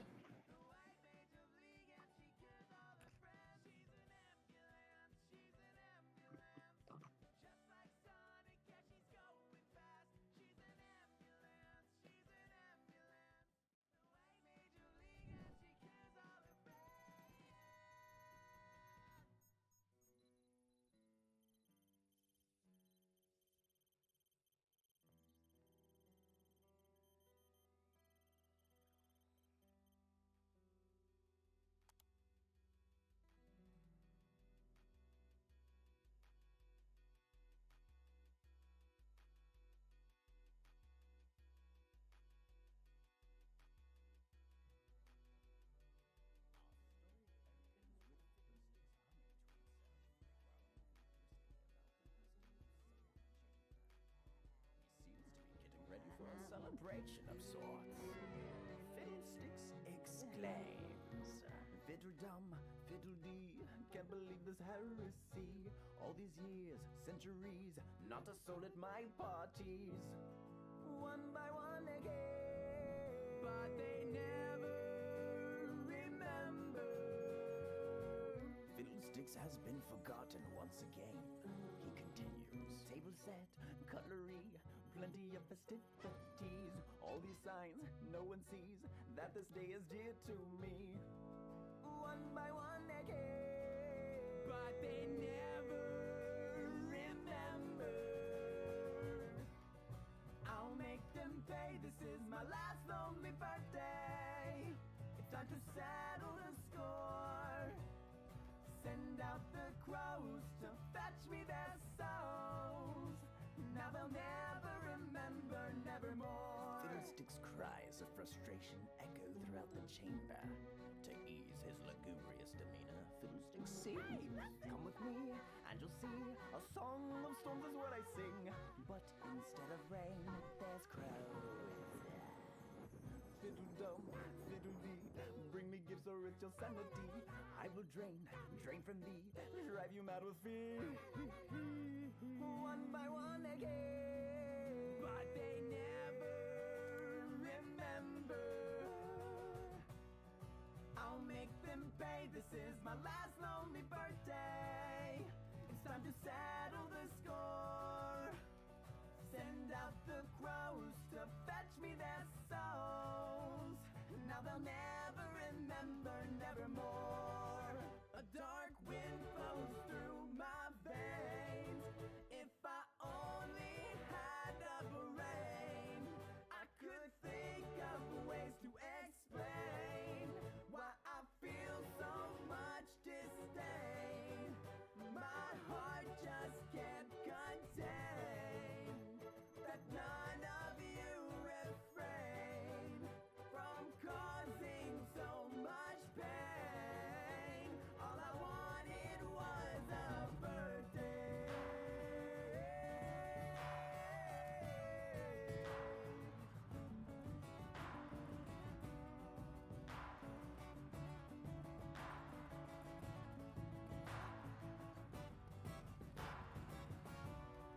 I'll make them pay, this is my last only birthday. It's time to settle the score. Send out the crows to fetch me their souls. Now they'll never remember, nevermore.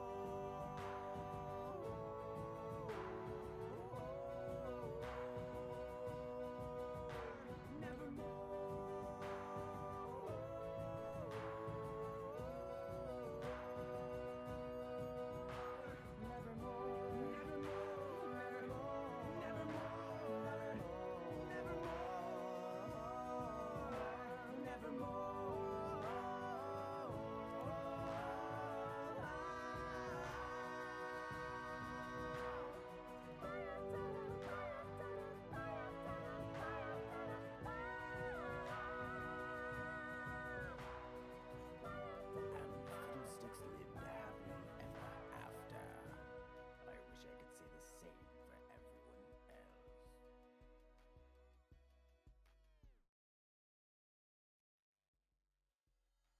Show me how to play, you're getting better every day. And pentakilling 1v5 is an art that's hard to teach. The 100-acre lane takes down the foes who haven't slain. And as you flash the shadow slash, the crowd jumps to their feet. Now dance, maker dance, man, he never had a chance. And no one even knew if you'd really need a blue in SK Telecom. Soon we'll drop the bomb. Nice work you did. You're gonna go for kid. With the haunting guys, you still miss their minds. Go in style on that rise. Go in style on that rise. Spirit rush away. No one left to slay. See the tears in Ryu's eyes. Make them watch you hoist the prize. Impacts up and top while Pooh and Piglet push down bots. So you're up hunting supports and it's gonna get mean. Azara's in your way and you're about to make a play. And when she wanders off alone, she gets spanked by DFG. Now dance, make her dance, man, he never had a chance. And no one even knew if you really need a blue and Banky joins the fray. There is hell to pay. Alrighty, and we are back with map number 2 underway, and what an interesting one we have right out the gate. I am so excited to see how this game's going to end up performing on either side. But honestly, I can't really say who's going to end up taking the lead here, but not really much. Like nothing really surprising us. Everything that we talked about in the draft did come to fruition here. Yep, we have an interesting comp here. You know, I think that this Zach is going to do better than we expect him to. He's going to, be that early ganking menace to match the Jarvan. And we also have the proxying Singed here. Going to be, kind of an interesting matchup. I've never seen Singed versus Cassante, but I feel like, Fijizone had this trick up his sleeve and is, already ready for what Rexalis is about to pull out, being banned off game 1, using that for game 2. Pokes bot lane, nothing else coming out. Yep, just a little bit of poke, nothing else coming out of that. We have the range versus mid matchup for mid, and then the slap fight top lane. Singed is going to be a little bit different of a matchup than the Ornn. For these later on fights, I feel like the Cassante is going to be a little bit more favored, but again, having a pretty, probably didn't actually go the way of Nostalgia Lee there. Kaisa almost getting that passive proc, super strong early game damage here. But, like I was saying before, Rexalis is going to be able to push around the Singed a little bit more, now having the option of having a unstoppable, but being able to stop the dashes of the Cassante with the W of Singed. So we'll see how that goes. Pretty even jungling right now. Heimerdoodles is just a little bit ahead of the Zach. Anything you're noticing so far? I'm noticing the massive gap in the mid and bot lane. That's what I'm noticing. In respective different favors. I'm noticing that Cupid red is once again on the blue side, and Cupid blue is once again on the red side. So, but I'm very intrigued in the fact that both of these teams have been opting for a Varus lately. So that's very surprising to me. Maybe there's some shift in the meta that we might be a little unaware of lately, but Varus might be having a little bit more of a surge, or maybe just because, Gumayushi's been running it on Varus in Worlds. Maybe people want to play him himself. I mean, there are other AD carries that could have been played here, but I mean, with the comp you have of Cupid Blue, you might as well play Varus because everything else doesn't really make that much sense in comparison with each other. I mean, you can knock up combo with the Yone ultimates as well as your Rel Ws and your Zac ultimates, but yeah, it's going to be very interesting. Zach's looking for some type of early gank. I don't know if he's going to end up getting spotted here. But right now, it's looking like Solienn wants to potentially force out something onto this Moo Cow. The stretching strike's going to end up going wide. Ignite's going to come on to Turc, but he's able to flash away. A nice engage knockup's going to land, but that means first blood in favor of Solienn, though. He turns that straight around. No CDs, though, on either side. Right now, it's looking like Lokidosi has favor in the mana advantage, but what an insane first fight. We're like 4 minutes in of a 3-man knockup from Turc that looked heavily in favor of Cupid Red. No, turns in favor of Solienn in the bot lane instead. Yeah, Zach was the first to go down, but unfortunately Zach has that passive up, so that turns the tides of the fight. Turc going down, giving first blood over to Solienn for that fight. It was looking so good until it wasn't for the bot lane 3v3. You get a little bit of CS lead here for looks like for Rexalis, coming out on top by a few. The CS lead mid has shrunk a whole lot, now only being a difference of about 5 CS. No first backs yet for top 4 mid. Zach opting to go boots first, and J4 is going for that pickaxe first. So we're going to see how that goes for this match. Kaisa had a lot of gold, but down a kill, so down a little bit in the overall gold department. But we are going to see an on-hit Varus rather than the lethality variant that Lokidosi went last game. Yeah, I mean, well, he's got that lethal tempo instead of the, I believe he was Halo Blades last time, so it is going to be that on hit instead. He's going to get a lot more auto attacks off instead of primarily focusing on that Q damage, although the Q is going to hurt. But this farm lead, honestly, it's not going to be in favor of Lokidosi for long because Solienn is going to be able to shove out this Kai'Sa back into lane. And right now, with this bot lane shove, Jim is looking to ping up this dragon. Heimerdoodles is in the area on the J4, but right now is not going to be able to match. His bot lane's not going to be able to match. And a Chemtech dragon going in favor of potentially Cupid Blue as the first dragon of the game. Q3 is going to end up landing, but not going to find anything out of that in the mid lane. This dragon should end up falling here very shortly. But insane bot lane. Honestly, though, Jim has got to be a little bit more careful while Zach is very heavy aggressor and can early gank. Oh no! Solienn might be caught out. The Hex Flash over the wall is going to end up landing the stun onto Solienn as well. And Lokidosi trades off that pick with the Shattering Strikes again onto 2 members. But Puffles was in the area as well. The Dragon's going to end up falling. Both top laners committed almost all of their CDs. It's going to dodge out that Q3 is Fiji. Honestly, probably not a position you want to be in, asilah, but honestly, a little bit of a misplay. I don't think Nostalgia needed to roam up to the dragon. I think Jim had it.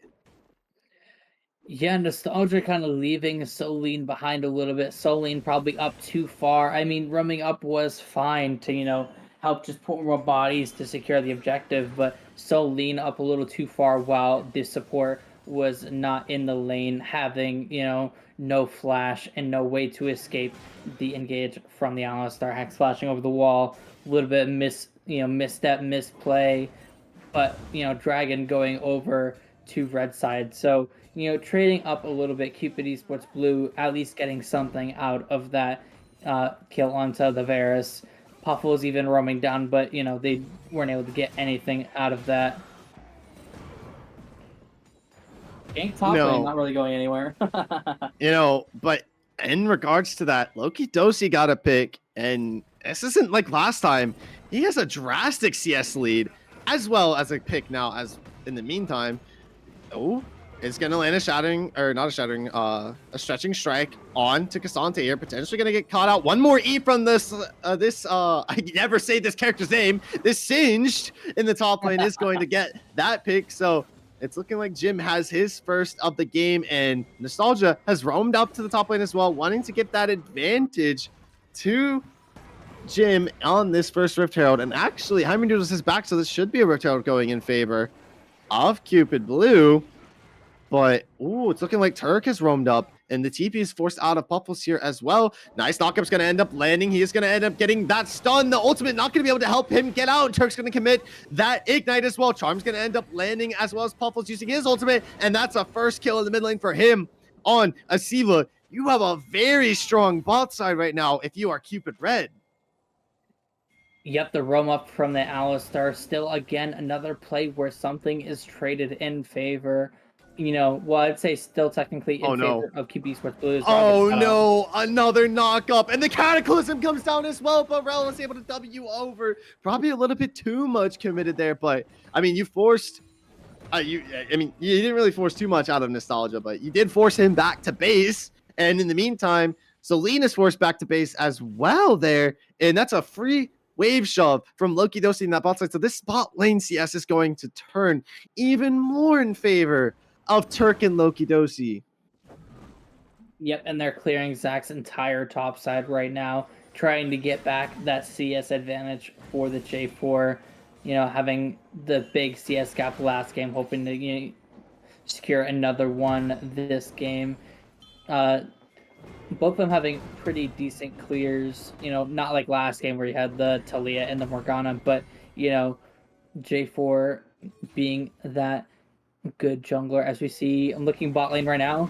No Cataclysm this time, and no way of being able to help his support, as a flash is going to come out from Turc and headbutt her back into the wave, but he's going to respond with an Ignite Nostalgia, and actually will end up living there. It's looking like that Varus ultimate coming online as a flash flag combo is going to land a knock-up, and Kai'Sa's going to commit ultimate to this as well. He's going to get that pick onto Nostalgia, 2-0 on Kai'Sa in the meantime, but a nice Q from Solienn is going to trade back for one, so right now it's looking even.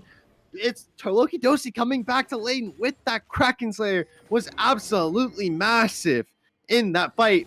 Right now, Solienn only responding with a Vampiric Scepter, which tells me that he's probably building that, Orc, maybe? yeah, probably building towards that Bork first, yeah. Oh, a good stretch strike's going to come down, but not going to land his E onto Kaisa. She's going to be able to kite this away. No one else is in the areas. Oh no, a charm onto asilah. One more charge on the Ari ultimate. See if he commits to that, but Sin just roamed down for the top lane as well. So Fiji looking to fish out this mid lane Ari. He wants a little bit of that Fox. But here comes Jim. He's looking for something more. Kaisa's going to be able to flash that away. A headbutt. Jim is forced to flash away. Here comes Heimerdoodles. The Magnet Storm's going to end up landing. Heimerdoodles is going to land a Cataclysm on both members of this bot lane. And Ignite's going to come down out of Turc as well. But Lokidosi is absolutely tearing it up right now. He gets his third pick of the game. Headbutt Rel. This Rel goes away. Flash is going to be forced out of Solienn. He barely gets it back. So no more kills in favor of Lokidosi. Probably a headbutt you maybe want to have back if you're the side of Turc, but in the end, that was a counter gank extraordinaire from Heimerdoodles and gives another pick to this Kaisa. Yeah, I thought that was going to be, the same as the very first gank coming in there, the 3v3, where the Zac goes down, has that passive up, and then they're just going to get a pick, for the side of Cupid eSports Blue. But no, Kaisa being able to do enough single target damage to that Zac to be able to take him down, as well as get a huge chunk of damage onto both the other bot laners. Kaisa looking huge in these fights. Varus, not even having his first item yet, probably going, Immortal Shield or the Bork. But, Kaisa also having that BF sword is going to be huge coming into these next fights coming up. Probably, if I was Kaisa, I think she's going to Vori Quick Blades, if I was to guess. Oh! asilah had to flash the charm. That's not looking good. A nice headbutt knock up onto Jim. Potentially solidify a pick here as he's looking to stun out this Ari. But not going to be able to get a pick just yet. This Ocean Dragon is on the board. Heimerdoodles not having Cataclysm just yet. Let's bounce. And the ultimate from asilah are online. And Varus can roam up from Solienn and look for his ultimate as well if they decide to do so. But they're not looking for anything just yet. Nostalgia has the Magnet Storm and Jim has his ultimate. But the dragon is already dying, and it's looking like they are going to end up giving it. So first dragon in favor of Cupid Red, as they claim the Ocean Dragon. I guess they're just not really wanting to fight the Kaisa right now. Yeah, Kaisa bursting that dragon down a little, too fast for them to have any sort of recuperation from the side of Cupid eSports Blue to contest that dragon. But it looks like we're going to have both junglers bot side again. We're going to see another 3v3 with, Cataclysm up and the, passive of Zac down. So maybe we'll get that. We're going to see some ward clearing from the Alistar. Here's the gank coming in and the counter gank from... Yep, stretching strike's going to come down there, looking to single out Turc, but it's looking like Jim has already fallen. The Cataclysm's going to go wide as Rel was able to W over it, and it looks like that asilah was actually able to cancel the TB from Puffles. Puffles looking to come into that fight as well, but asilah was able to cancel that out. But a pick onto Jim. Right now, not really seeing what this Zac pick was supposed to accomplish so far.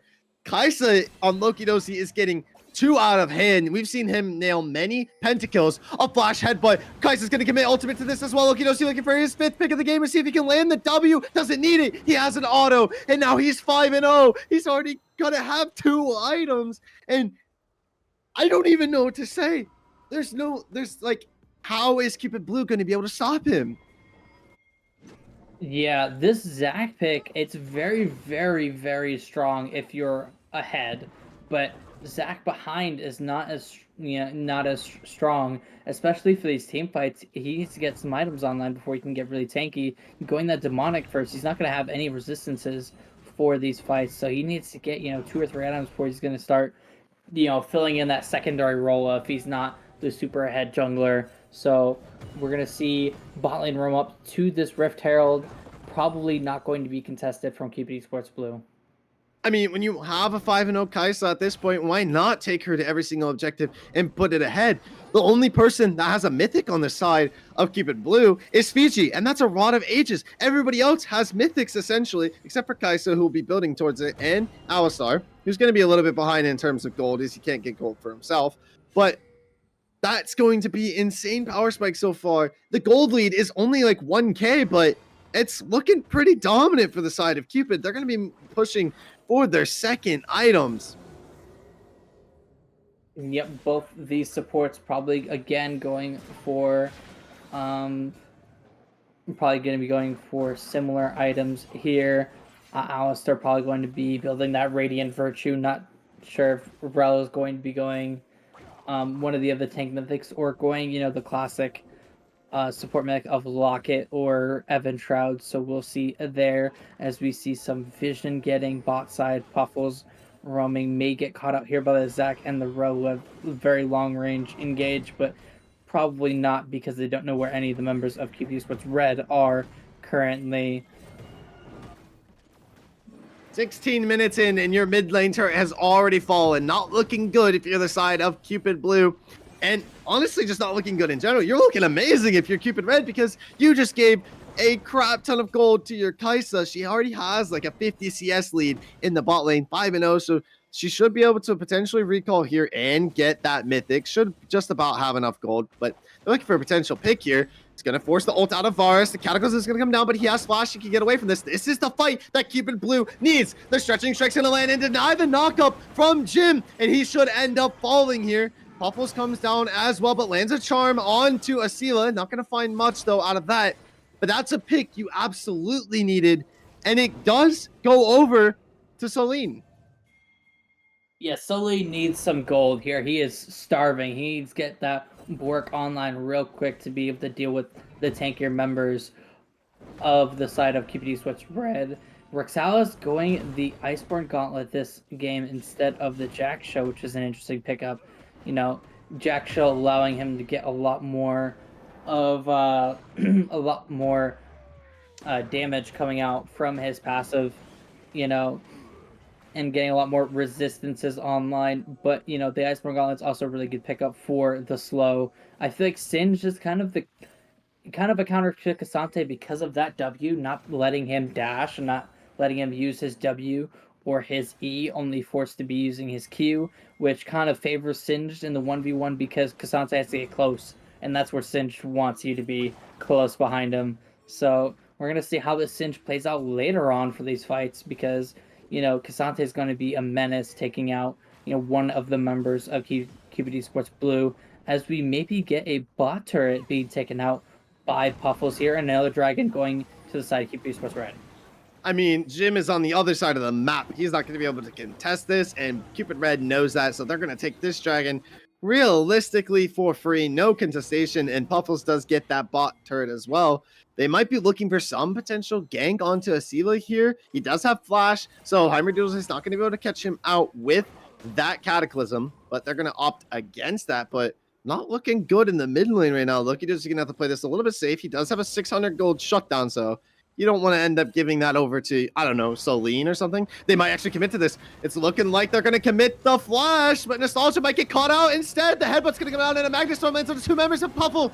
Does kill Nostalgia, roams up from the bot lane and finds that a W is going to land, and a Cataclysm onto both members. Solienn not having his Flash, and Kai'Sa's going to commit ultimate as well. Lokidosi looking to go absolutely insane, and they pick off that AD carry of Solienn. He's not looking too good this game, this time around. It's all the Lokidosi show.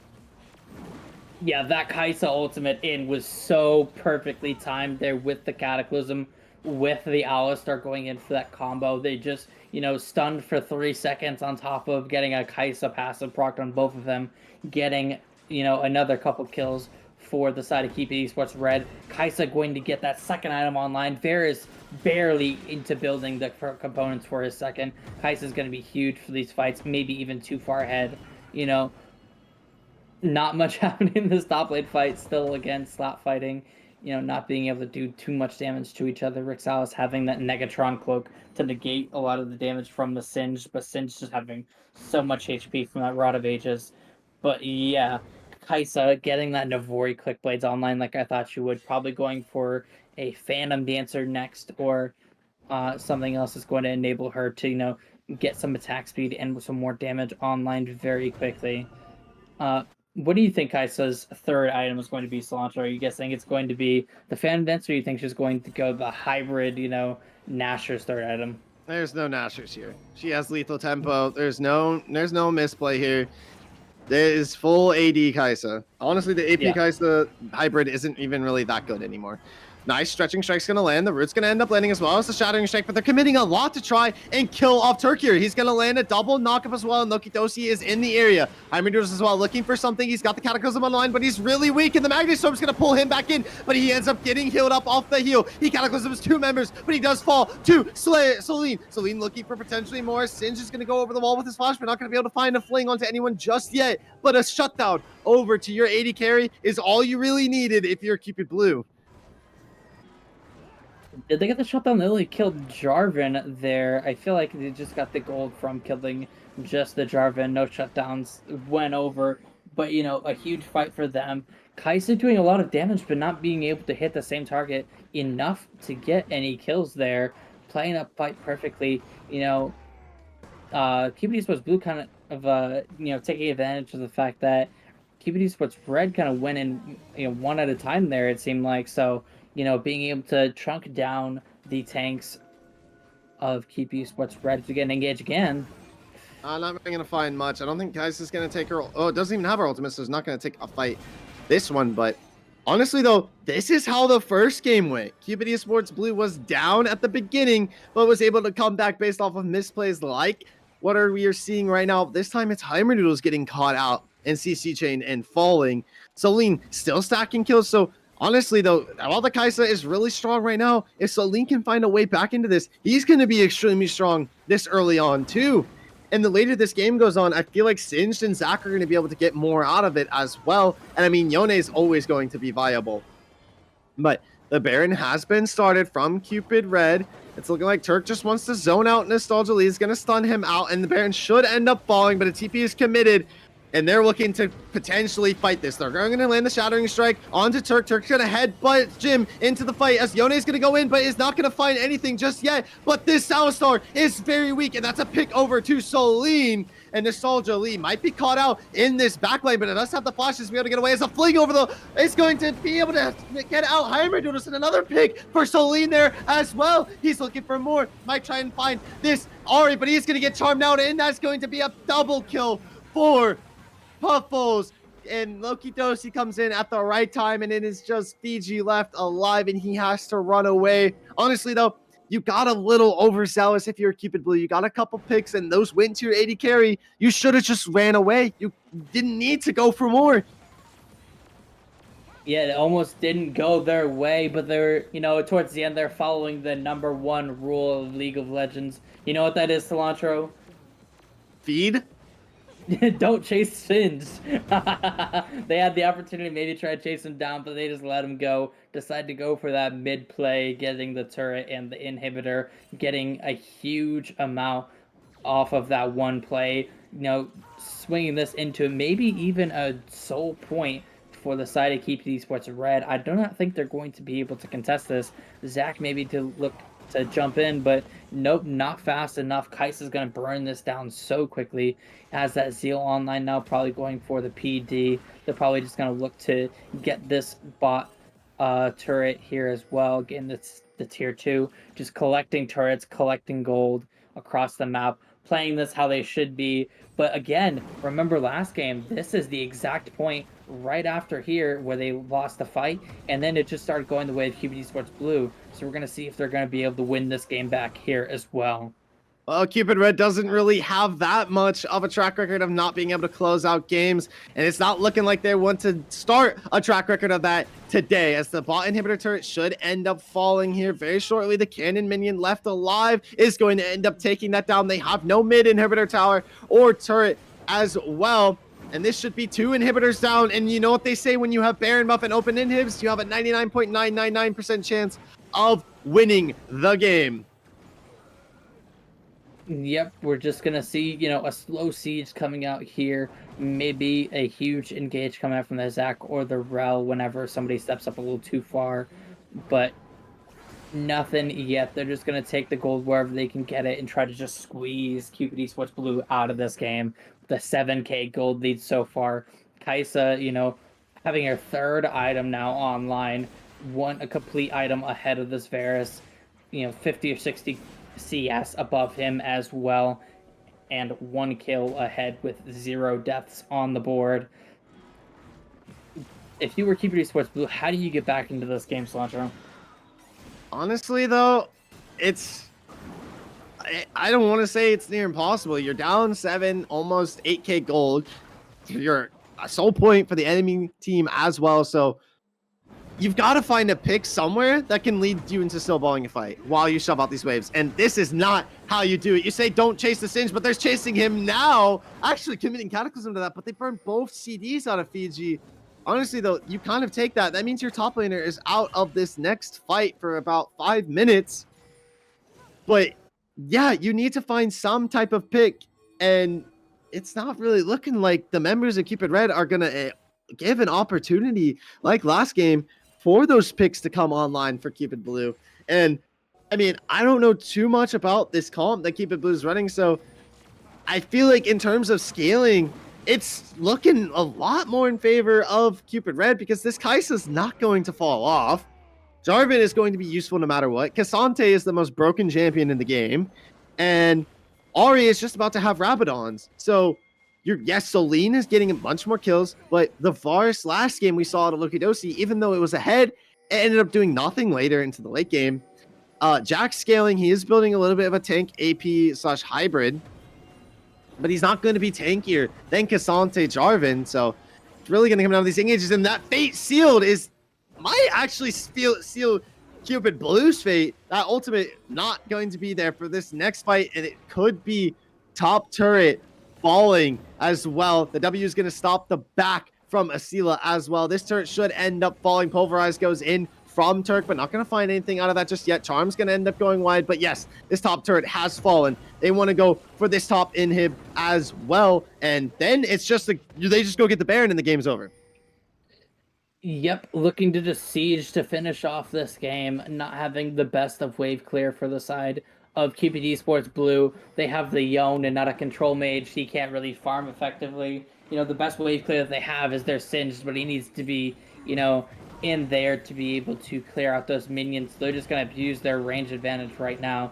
Just constantly shove waves into this top side. Try to force Cupid Blue to try to make a play. Oh, and the stretching strike. They're going in. The flash out of Lokidosi, excuse me, is going to get them on a 3-man Magnustorm and another knockup. The shutdown. Lokidosi has fallen. Cataclysm is going to land on the 2 members. It's just Turc caught out in that by Rexalis is doing as much as he can, but he hits a turn shot, and Nostalgia gets that pick. They're doing him, and he's actually turning this around. The fling onto the Jarvan. He's getting stunned out, and that's a pick over to Solienn. Actually, no. The Zac is going to end up getting that. Jim will fall. It's just down to Turc, and he should end up falling as well. He's not going to be able to outrun a Singe, but they can get the Baron, but they do have to be worrying of their base. Yet those Supermanions are probably... No, Yone is going to back to protect those turrets there. Cassante looking to maybe do a TP play, cheekily take the base, but, you know, not being able to do that. This Baron's going to go down again. We have that same spot for Cupid eSports Red looking so good for the first 28 minutes of the game, losing that fight, giving Baron over. And, you know, now again, the gold lead went from 7k down to 1.2k right now. They're going to get Dragon as well. They lose out their soul point possibly here as well. They have to fight this though, but they don't have any of their CDs really. It's just asilah with the face sealed. Fiji's not going to have his ultimate and no Magnustorm online. And just now, the shackle chains are going to come online for Solienn. They're not actually going to be able to fight this. And that's Cupid Red's cue to go ahead and start this. But it's soul point. So you kind of had to fight it, but they're opting not to. I guess they're really not that afraid of this Hextech Dragon. I mean, they already have won a fight, but that's a huge power spike for Cupid Red. Yeah, they had multiple members from that fight just get onto Lokidosi and burst him down. Homeboy is probably, you know, stunned for 3 or 4 seconds there. So Fate Seal needs to get away. Oh, the Shattering Strike's going to land on it too. The Stretching Strike's going to come down as well, but it's looking like asilah will end up falling. His fate gets sealed this time around, and it's looking like Heimer is going to go golden on this Jarvan, and it's Heimerdoodles who will end up falling to Solienn, but one is traded back as Lokidosi slays Fiji. Right now, it is just a 3v4 so far in favor of Cupid Red, and they have the Baron pushes as well. Not many CDs left on either side, and Nostalgia is look, he's got to come up big this fight. He's come up big in the previous fights before, but he's got to come up big this fight as well. Solienn, if he can land a Q, they've got to get somehow onto Lokidosi. They burned him down one time. They can burn him down again. But they got to be careful of Rexalis. Rexalis is absolutely a menace right now, dispersing up everything, but neither team committing to a fight. But we're seeing some fight, and it's honestly probably a little bit too late that the fight is coming out of Cupid Blue.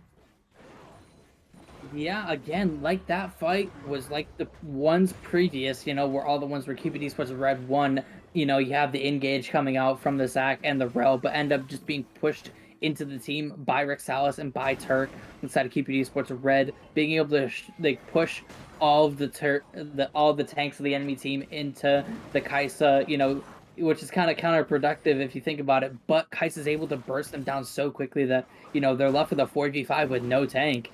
So, it just equals a crazy fight win in favor of them happening again. Maybe the one fight win from Cupid eSports Blue was a fluke, but I'm not sure if it is. We're going to see for this next fight, which is probably going to be, either the last fight or the second to last fight of the game. Except Flash Shattering Strike's not going to find anything. Honestly, your top laner is not there, who's a big chunk of your damage because he can damage more than one member at a time. So you realistically don't want to force a fight, but Cupid Red wants to force waves into this top side. It's the only inhibitor that has not fallen just yet.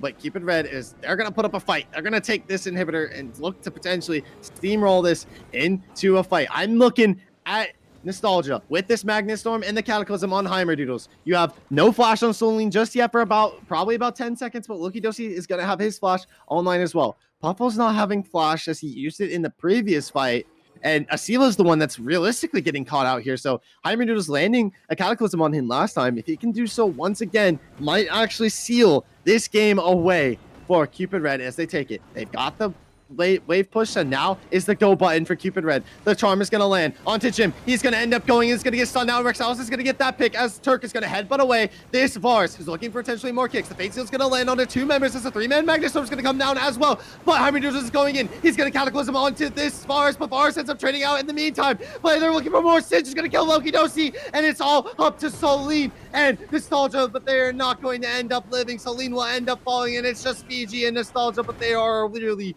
really weak, but so are the members of Cupid Red. The third inhibitor should end up falling here. Not much left on either side just yet, and they're actually going to opt to keep this game going. They're going to end up recalling here. Yep, they have three different... Oh, Rel almost getting the stun onto Rexalis there, but now they have three different inhibitors down. You're going to have double super minions going into their base constantly. This is going to give you major objective prio for the Elder and for the next Baron that's coming up, So Baron should be coming up first, if I'm not mistaken. Yep, Baron about a minute and a half away. Elder Dragon 2. You're probably going to try to get prio in all these lanes and then just trying to claim both objectives in one fell swoop. Cupid eSports Red looking very, very good going into the next few minutes of this game. Gold lead still is within, and honestly, it's not over for Cupid Blue. If they can find some way to get on Lokidosi, like in that fight previously, they are able to potentially come out on top of this. The stretching strike's going to be charged up, but honestly, this is not a fight you realistically want to take just yet if you're Cupid Blue. No objectives are on the map, but the super minions are going to allow Cupid Red to push into the space and look for something. A pulverized headbutt's going to land onto Fiji, but it is a Singe, so he's able to get out, not burning that ghost just yet. This is going to come down to the combinations of the Let's Bounce from Jim. Oh, the Cataclysm comes down. They know that Solienn doesn't have his flash, and he ends up falling. The Magnet Storm's going to come down as well, but it's not really going to do anything, and Fiji is the next one to fall. Another kill for Lokidosi there. This Seal is going to use the Fate Seal as well. It's going to land a triple knockup, but it's not going to end up mattering because Jarvan's knockups are a little bit better. Double kill for Lokidosi in this fight. He's looking for potentially more, but this pick, it does go in favor of Puffles, so that's a triple kill, and the Nexus does fall. Cupid Red, they clean up that game this time around, not letting Cupid Blue come back this time. Looks like we're going to be heading to Game 3. First time to be streamed. Game 3 for Cupid eSports Red versus Cupid eSports Blue. Cupid eSports Red keeping that lead throughout the entire game, never losing that gold lead. It did get shrunk severely at one point from all the bounties gained by Cupid eSports Blue, but not being able to find any other success at any other point in the game. Cupid eSports Red, with the more traditional comp coming out ahead. So we're gonna see you guys back here for an exciting game 3 of our final or our semifinals here at crunch time. So we'll see you for draft in a few minutes once both these teams recuperate and get ready.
All right, everybody, and welcome back. We are just about to get started with our game number 3.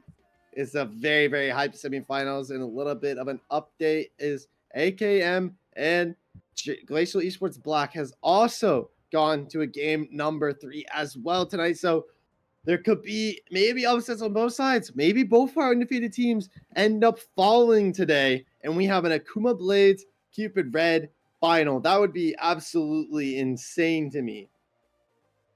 Yeah, having both upsets happen would be crazy. Both the 4-1 teams trumping the 5-0 teams that, have beat the, 4-1 teams before, except it's, in reverse right now. Cupid Esports Blue beating Akuma Blades and Glacial beating Cupid Red. So we're going to get into draft right now. We're going to throw it over and we'll see what changes are made for these teams. Sandra, if you're Cupid Esports Blue, do you draft the way you drafted last game with the Singe, the No. Zach, and the One? No, I don't ever want to see that comp again. That was... We saw, I guess, bits of it on why it was supposed to work, but it was just too late. And Lokidosi was already too far gone. Puffles was already too far gone. And honestly, I don't ever want to see Singed again because it was just... I feel like any other top laner would have turned all those fights around a lot easier, but the bans are looking just about the same, and it's looking like we have actually Cupid Blue on blue side and Cupid Red on red side this time for the first time, but bans are going to be about the same. I don't even know, honestly, after that game 2 picking bans, I don't even know what's going to get picked this time. Yeah, that was crazy, coming out with the Singed, which I feel like was just a pocket pick into the Cassante that didn't really work out other than like a gank top. Being able to stop him from doing any dashes at all was a really strong tool. But you have the J4 being banned by Cupid Red. So it's going to see what the prio pick is here. Is it going to be the Orianna or the Maokai? Maokai also being a really strong B1 for the side of Cupid Esports Blue. Yep, and I think this time around, if you're Cupid Red, you've got to pick the Orianna or Sindra right now. Like, you've got to get one of those strong control mages going and scaling because it's looking like off the basis of the last 2 games, you want to play a team that goes to the end of the game. So just pick the Sindra or Orianna right now and stop banning it out because there's no reason to not, but they're going to opt for Lilia as their R1 so far. Technically a flex, but probably going jungle. Maokai being able to flex through, top, jungle, and also support. So we're going to see where the Maokai goes, but most likely jungle as well. Lilia is an interesting pick here because, Maokai has so much lockdown. Lockdown's kind of what's good into Lilia, but probably opting to take her because of just how good she is into tanks. Taking the Cassante again, Rexalis saying, let's run it back for a third time's a charm. Cassante picked up again for Rexalis. Just yet, so Cupid Blue, you still, I still am going to harp about it. Pick a mid laner here, but they're going to opt for the York in the top lane, something we don't really see too much in the competitive scene, but he can be a little bit annoying in that top side. They're going to go for a Ziggs. Now, this could be a Ziggs mid or a Ziggs APC, so that's going to be interesting. I think that's going to be a little bit more flex towards the ADC bot side. But I'm expecting, Kai'Sa's on the board, and why not just pick it again if you keep it red? Some interesting picks again for the side of Cupid Esports Blue, kind of going for something wonky, trying to, make something work that's not, super traditional. As we get the Vayne coming out. Okay, Lokidosi on the Vayne. Still no mid lanes picked just yet, although Ziggs could be into that mid lane. And they're going to be banned out. Honestly, I wouldn't have even banned the Yone after Asilah's performance on Yone last game. I would have left that open. But Sindra and Orianna are going to be banned out once again. I personally just don't understand why you didn't just pick one of those 2. They have been open for you nonstop. And you look very strong when you're on them. So, But Varus is going to be banned out as well. So not going to get that 80 carry over. They're thinking this is going to be a Ziggs in the mid lane. Well, they're just banning out one mid lane and one ADC to cover both of their grounds. This is probably going to be, interesting that's an Ahri ban. And now, think if you're Cupid Red, Silas. you could pick. Oh, Silas isn't bad here, but I feel like Oriana with Cassante and Lilia just maybe it hits a little bit harder. Yeah, for sure. I do like the Oriana pick here, but also the Silas just has so many good old options here. You know, Ziggs being super, super strong with the steal, and the Maokai ult being able to, you know, send that Force of Nature back their way. But we'll see what this last pick is. And it's not last pick, the fourth pick for QB spread, which they're going to opt for the Nautilus for Turc this game. That strong engage, hoping to catch out somebody on the side of Keep It Esports Blue and see what they return with a support pickup here.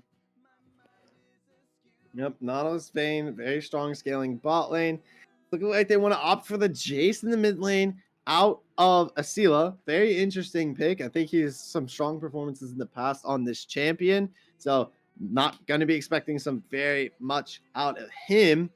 But Rel is going to be picked as well. So once again, giving that Rel over to Nostalgia Lee.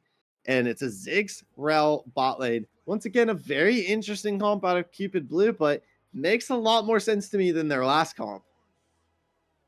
It makes a little bit more sense, you know, Ziggs being one of the best, you know, APCs right now, having one of the best. And we get the Aurelia answer from Puffles mid. This game is going to be wild. You know, you get a little bit of unconventionality between both teams. You have the Vayne, which you don't see that often, but Vayne is also one of Lokidosi's best picks here. And it's also, you know, you have the Lilia and the Aurelia, which is also a little unconventional. So both teams kind of running a little bit of conventional mixed with unconventional picks here. This is going to be an interesting and very, very good game 3 coming out from both these teams. If you, you know, if you're either one of these teams, which one would you rather be on, Cilantro? You know, who are you favoring this game?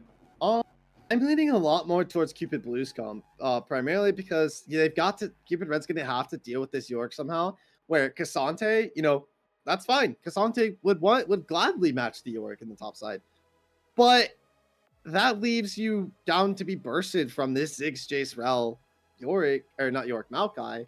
So it's going to really come down to how Lokidosi performs on the Vayne as well as Irelia out of Puffles. So, I mean, playing the York here to pull Rexalis out of the team fights is kind of a plus, but also a double-edged sword because now you have to rely on your team to win the 4v4. And against Lilia, Vayne, Aurelia, you've got to be a little bit careful with how you're going to do that.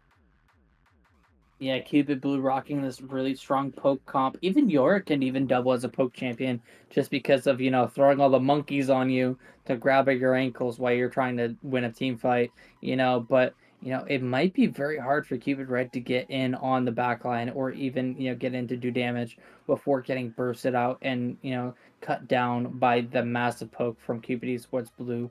But, you know, it all depends on how the early game goes. You know, if this Vayne gets online pretty early, it might be doomed for Keep These Sports Blue. But we'll see on the Rift. We'll catch you back here in a few minutes after the spectator delay ends for us.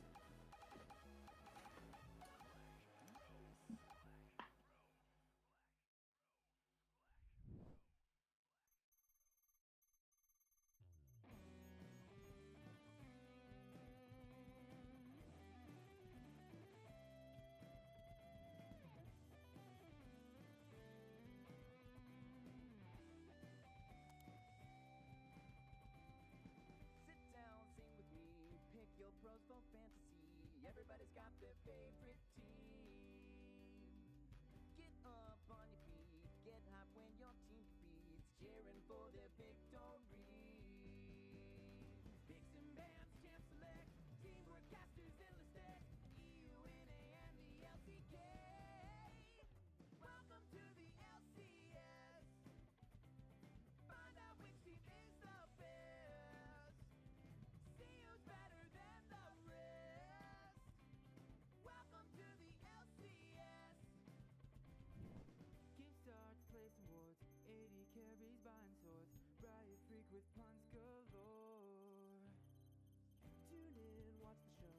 Watch the goal gap start to grow. Baron's up, it's time to throw. Teams fight, try to win. Who's gonna be, we're wondering.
All right, everybody, welcome back. We've got map number 3 on the Rift.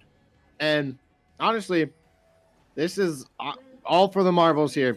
Who's going to go on to the grand finals of our Infinity One season and take that prize pool? Honestly, could be going up against whoever wins between the Akuma Blades and Glacial Esports. Could be Akuma, could be Glacial. Who knows? But I'm ready to get this game underway. Yep, we have our overlay back on. Hopefully it doesn't break down again. Sometimes this thing is a little buggy, and any type of bug that the in-game client runs on, then suddenly everything gets messed up with the overlay. So hopefully it stays on the whole time this time around. But yeah, we have a interesting matchup here. Again, we have a little bit of unconventionality on the Rift. We're gonna see some interesting plays happen. We see let's get caught out. Turc, not in a position you really want to be. It's gonna have to auto this rel, but the hook's not gonna be able to help him get out. Another W, but he's forced to flash there. But that's really good if you're the side of Cupid Red or Cupid Blue. Cupid Blue's on the blue side this time, not Cupid Red. Yep, now we could just say Cupid Blue or Cupid Red, and you will know who you're talking about now that the sides are now aligned here. But a little bit of extra damage onto Turc early on is going to be huge. But Turc on this Nautilus is a very, very scary pickup because of the fact that he's just looked so good on it on previous games. Winning back MVP in some of them. But early trades again. Rel taking a little bit of damage, but trade going in favor of Cupid Esports Blues. They're building up this massive wave. Level 2 is going to get the flash knockover. Going to be committing Ignite to this as well as the Ziggs W is going to pull Turc as well. Not having that flash, they want to get a pick onto this Nautilus, but that should force him out of lane. But one thing I want to mention real quick, though, is that Rexalis did not go the Ghost this time on the Cassante. Yeah, probably taking the flash just because of that, wall that Yorick can just put up. You don't have the option to dash out of it. Being at the flash was also really, really good. Losing out a little bit on CS early on here. We have a CS lead for the Lilia, and strong bot lane from Nostalgia Lee, kind of winning this for his team right now. And we get a huge, massive push mid and top here. Fijizone and asilah both having a pretty sizable early advantage in terms of CS here, both being up around 10 CS. Yep, I am spectating this game. I am looking a lot more towards the side of this mid and bot lane from both sides. Gonna see what asilah can perform on this Jace, as well as it's gonna come down to what Puffles can do.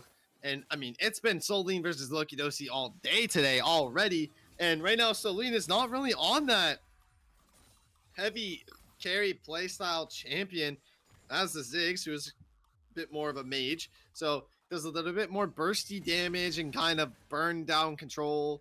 So it's going to be very interesting to see how he performs this time on something that's not very like a hyper carry. Yep.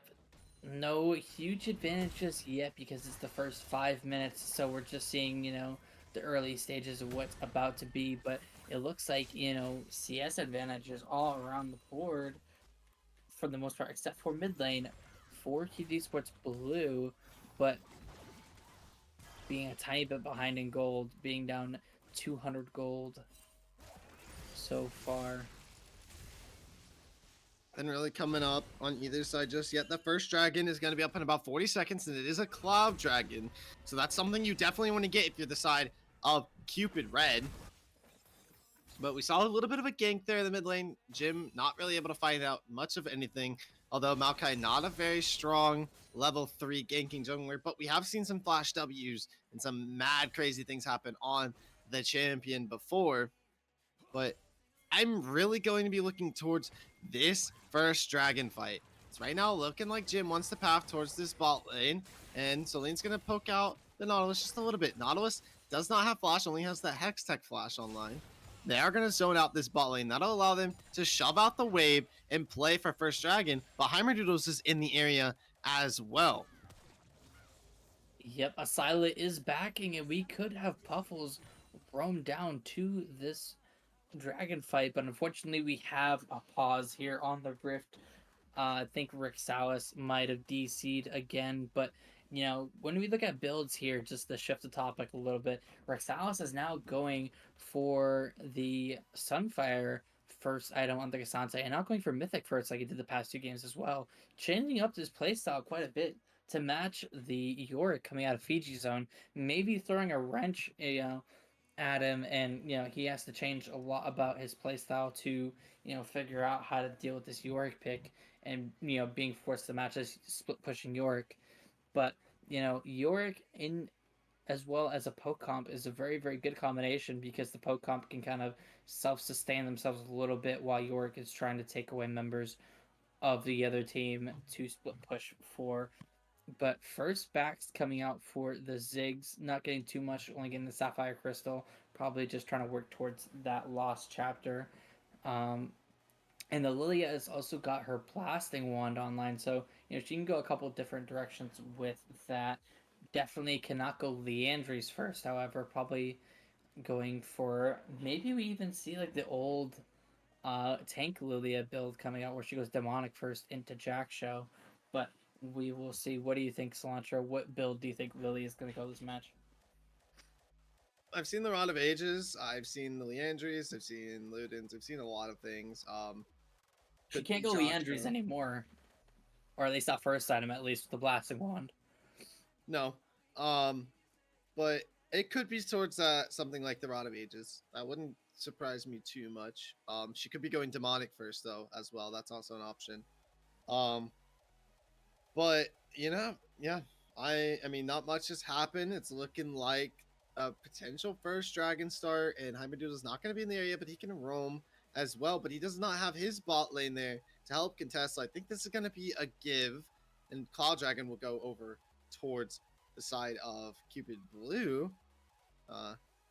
Rexalis in that top lane, not getting many ganks from either side, but he is getting ganked by his internet so far in this best of 3 series. So at Is he least getting somebody, ganked by mom? at least You ever heard of somebody's that? ganking his at least somebody's ganking Rexalis's lane. So I don't know if or when. It took him about 5 minutes the last time to get back online, so don't know if or when he will be back. But I mean, yeah, there's not too much to talk about. It's only been about 5 minutes. Even though last time we had a lot of action in the first 5 minutes. Yep, not too much. Just a farm battle through and through. Cupid eSports Red could potentially try to roam down to this with the man advantage, but not looking good in terms of wave states right now. Every single lane kind of pushing in. Even the bot lane is about to start pushing in, especially with the Ziggs being able to just hard shove so easy. Waiting for Rexalis to rejoin. Maybe even ganked by mom or ganked by girlfriend. Somebody shut off the Wi-Fi or something like that. So we'll see how long it takes for him to come back. But yeah, no first back for the Maokai or the Jace just yet. Maokai definitely going for the demonic first. Jace definitely probably gonna go like the. I think there's only one Jace build you really can go, which is the the lethality. But Could be a tank Jace. It's just not really going to do anything. no. Jace is like half of his team's damage. He has to go lethality, I think. So I think that's kind of one of the weaknesses of the side of QB Esports Blues comp, is that they only have 2 sources of damage on their team, really, is that Jace and that Ziggs. I mean, for the side of QB Esports Red, you have the Cassante who can deal damage, you have Lilia who can deal damage, you have Aurelia who can do damage, and you have the Vayne who can deal damage. So, you know, Yorick can do damage, but it's not really sustained enough, or can get damage to enough people to really call it like big damage, like the other members of the team can. So, I feel like if they get a pick off on the Jace or the Sigs, it could be a really easy team fight win for Cupid Esports Red. But just waiting for this timer to run out. I think Rexalis just got back, so maybe we get some R's in the chat. But Yeah. Yep, should be. Rexalis, I did hear that he had reconnected, so probably going to take him a little bit to get through that little champs or hero screen where you see all the skins and stuff. So we're just kind of waiting. He should be back, so we should be good to go here in the next about maybe 20, 30 seconds. We do have to wait for a little bit of a, there is, I believe, a little bit of a spectator delay in resuming from a pause as well. So we probably have to wait that out just a tad bit as well. But yeah, Rexalis should be back in the game. And it's just going to be a few seconds for him to get through that initial loading screen. Yep, walking back to lane, kind of in a perfect position. Yep, game has officially restarted. York backing with his little monkey guards, you know. um, Now we're gonna see the York. No, it's the Jays TPing down bot. He's giving up that wave to the Aurelia, you know, TPing because he thinks that they're going to have the couple man match this dragon, but I feel like Cupid Red's just giving it. Lily is just gonna try to perma clear, maybe even roam into this top side and clear some of the top side of Jim and get, you know, sustain that huge early CS lead, already being up 20 CS at 6 minutes. Kind of crazy for a jungler, but Maokai is kind of low econ. He doesn't need that much CS to be useful just because of how much CC he has and how much team utility he has. Very So play. I don't feel like asilah needed to commit TP to that. I mean, he doesn't really miss anything. Maokai's going to miss out on a lot in the top side. Jim is going to lose a lot, but I mean, that's to be expected. They've got to trade something out as the Rift Herald hasn't spawned yet. But honestly, very, very interesting play. I don't feel like asilah needed to make that play. I mean, he could have TP'd back to lane and done almost the same exact thing.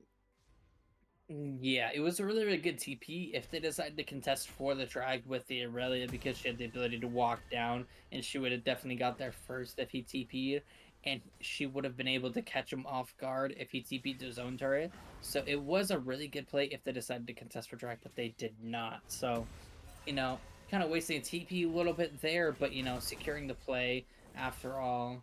And the Cupid eSports Red kind of getting a little bit out of them getting the dragon, so not terrible for them. And they also get counter jungling, so they get a huge lead on this Lilia early on as well. So kind of, you know, even though that they lost the dragon, they kind of traded a good bit there, so it wasn't for nothing. So York getting the Tiamat first as well, kind of interesting.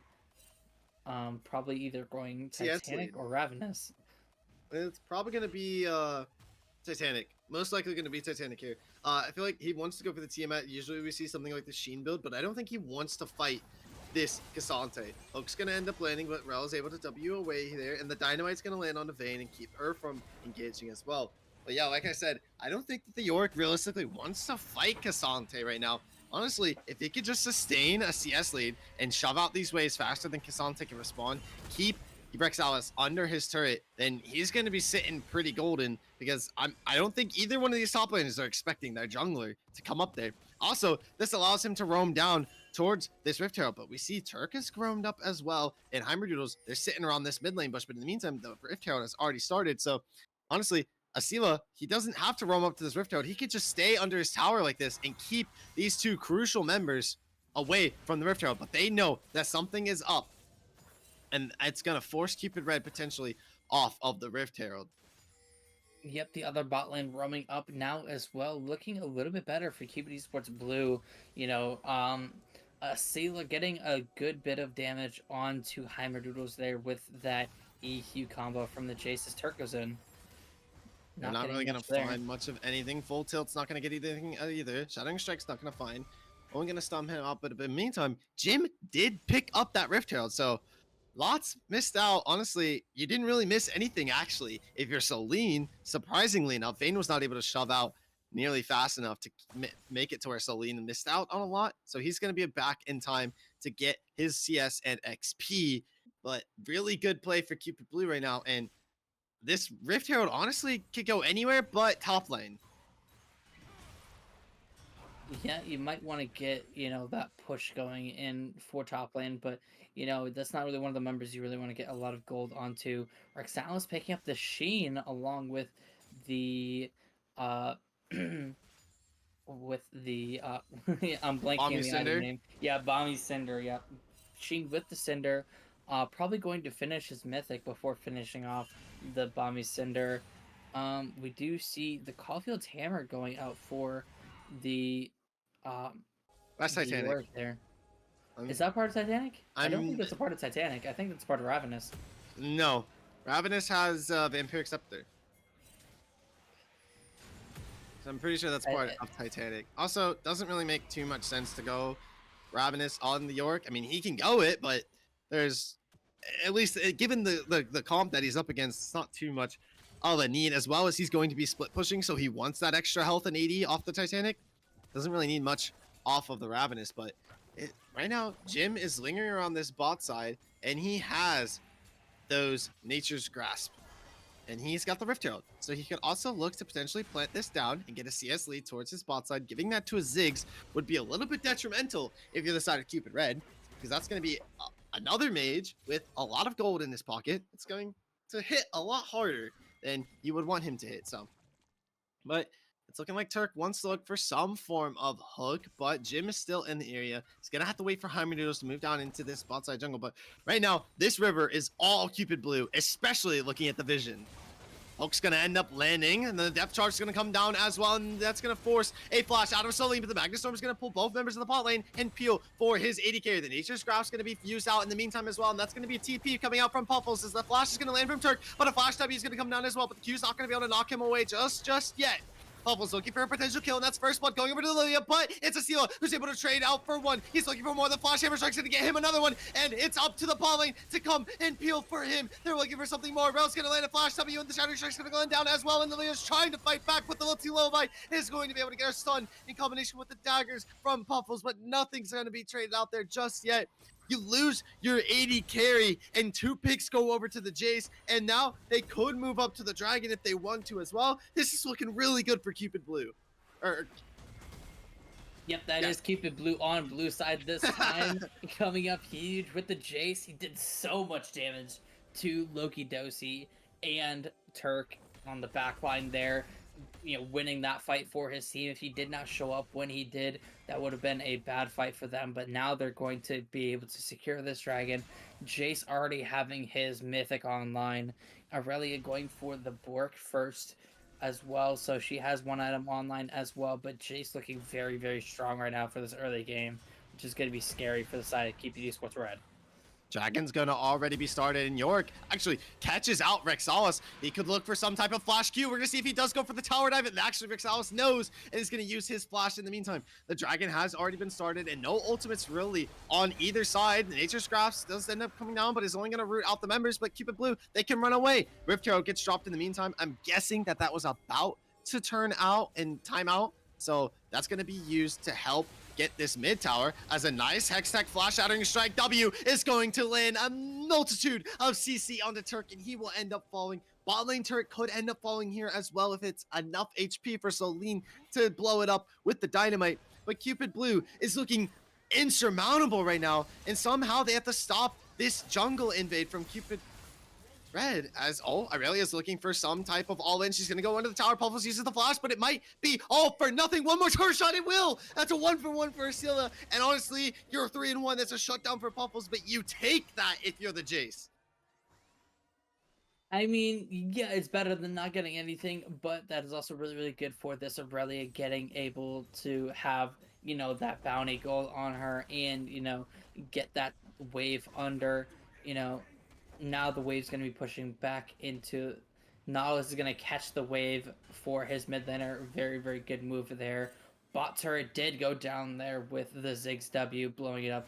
Now has Leandry's online, going to be very scary for these team fights. I feel like the Keep eSports Red are going to be reliant on Turc and on, the Lilia to get these huge plays and be able to win out these later engages in the game. Like, a lot of this game is going to come down to what Puffles can accomplish. Lokidosi is going to have to play a little bit from behind here, since bot lane turret has already fallen. And with Ziggs on the map, mid lane turret is a little weak, not too weak, but a little weak, as the Jace from asilah was not able to get under the turret too much and do enough damage, but they could do enough damage here to execute it with the dynamite, and the Rift Herald is already on the map, and they're going to do just yet. Mid lane turret will end up falling as well. I'd expect to see a rotation from the Ziggs to the top side to take top turret as well, and maybe put Fiji in the bot side. It's not really much that Vayne's going to be able to do, but they're going to move up to this Rift Herald, take the second Rift Herald, I assume take that top, finish out the last tier 1 with Ziggs WXQ, and solidify yourselves with some form of gold lead, and you're especially going to have the map macro lead. Yeah, I did tell you it was going to be Ravenous from this York, although unconventional. I feel like it's just going to do the most damage to the wave. I feel like it can be procced by all the monkeys as well, because it gets procced off of abilities. So... Depth charge onto asilah, potentially catching him out. Vayne's going to commit ultimate to this as well, and this should be asilah falling, but a lot committed to him. That's 2 ultimates for 1 mid lane pick. Didn't even have flash to be burned there either.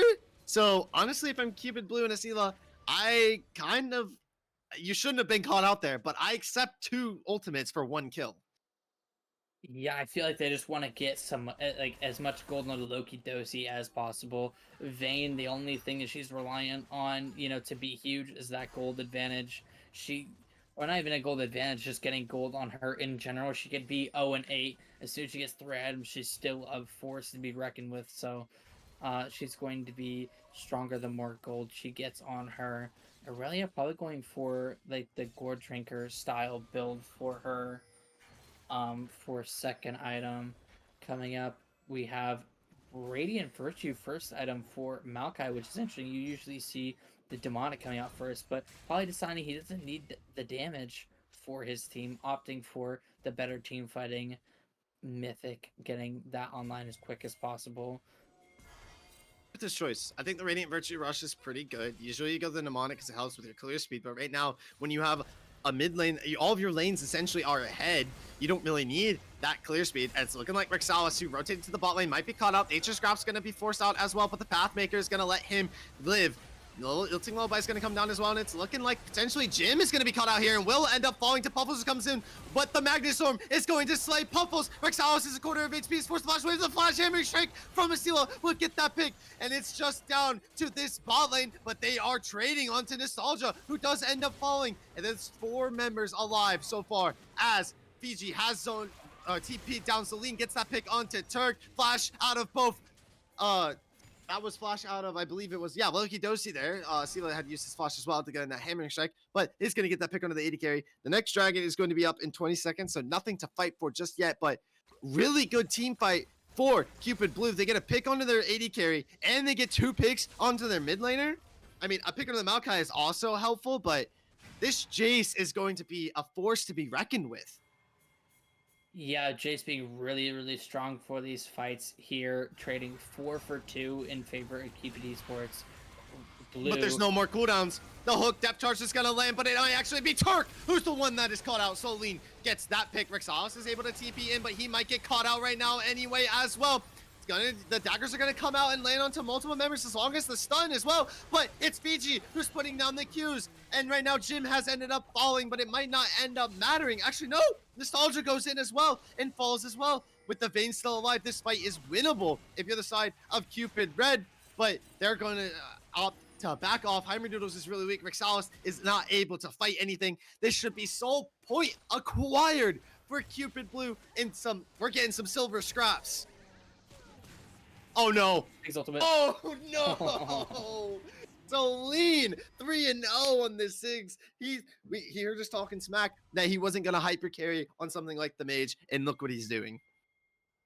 Yeah, the range from this Cupid eSports Blue comp is just murdering the backline of Cupid eSports Blue. They're not even able to get in without, taking half their damage in this poke from the Ziggs, getting poked from the Jace. They still have that burst damage when they get in close. So this is going to be a very tough match if they don't start getting some things online really quick here. Vayne opting for the Rage Blade.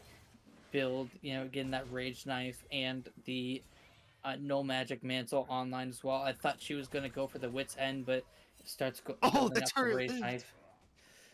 That mid lane turret lived with the most sliverest of health, but it's not going to live much longer because Ziggs is on the map. Honestly, he could have walked up and thrown a W at it and ran away if he realistically wanted to, but actually, it does end up falling to the minion wave anyway, so it's looking like a little bit of a reverse from last game, where right now we're 20 minutes in and Cupid Red is down both their mid lane turrets, and Cupid Blue still has theirs for this Baron that's spawning in about 5 seconds. Yeah, we're seeing that blue side plot armor with the early leads, man. This has been every single game. Blue side's gotten that early lead. Heimerdoodles is in the bot. They could start the Rift. They could start the Baron. Possibly. They might just try to trade the Yorick Life for Baron, which is not worth, but, Rexalis not even Rexalis, Puffles does not have the TP, so we're going to see what they decide to do. Probably just going to keep sieging this mid lane, keep pushing this in, keeping this push so that they can do something else on the map as soon as they get one of those pushes in. Looking like a really, really good time to push this wave and get this Baron. That top wave shoving in as well. It's going to be really hard for Cupid eSports Red to walk in here. Aurelia trying to catch up this Yorick, not being able to find anything though.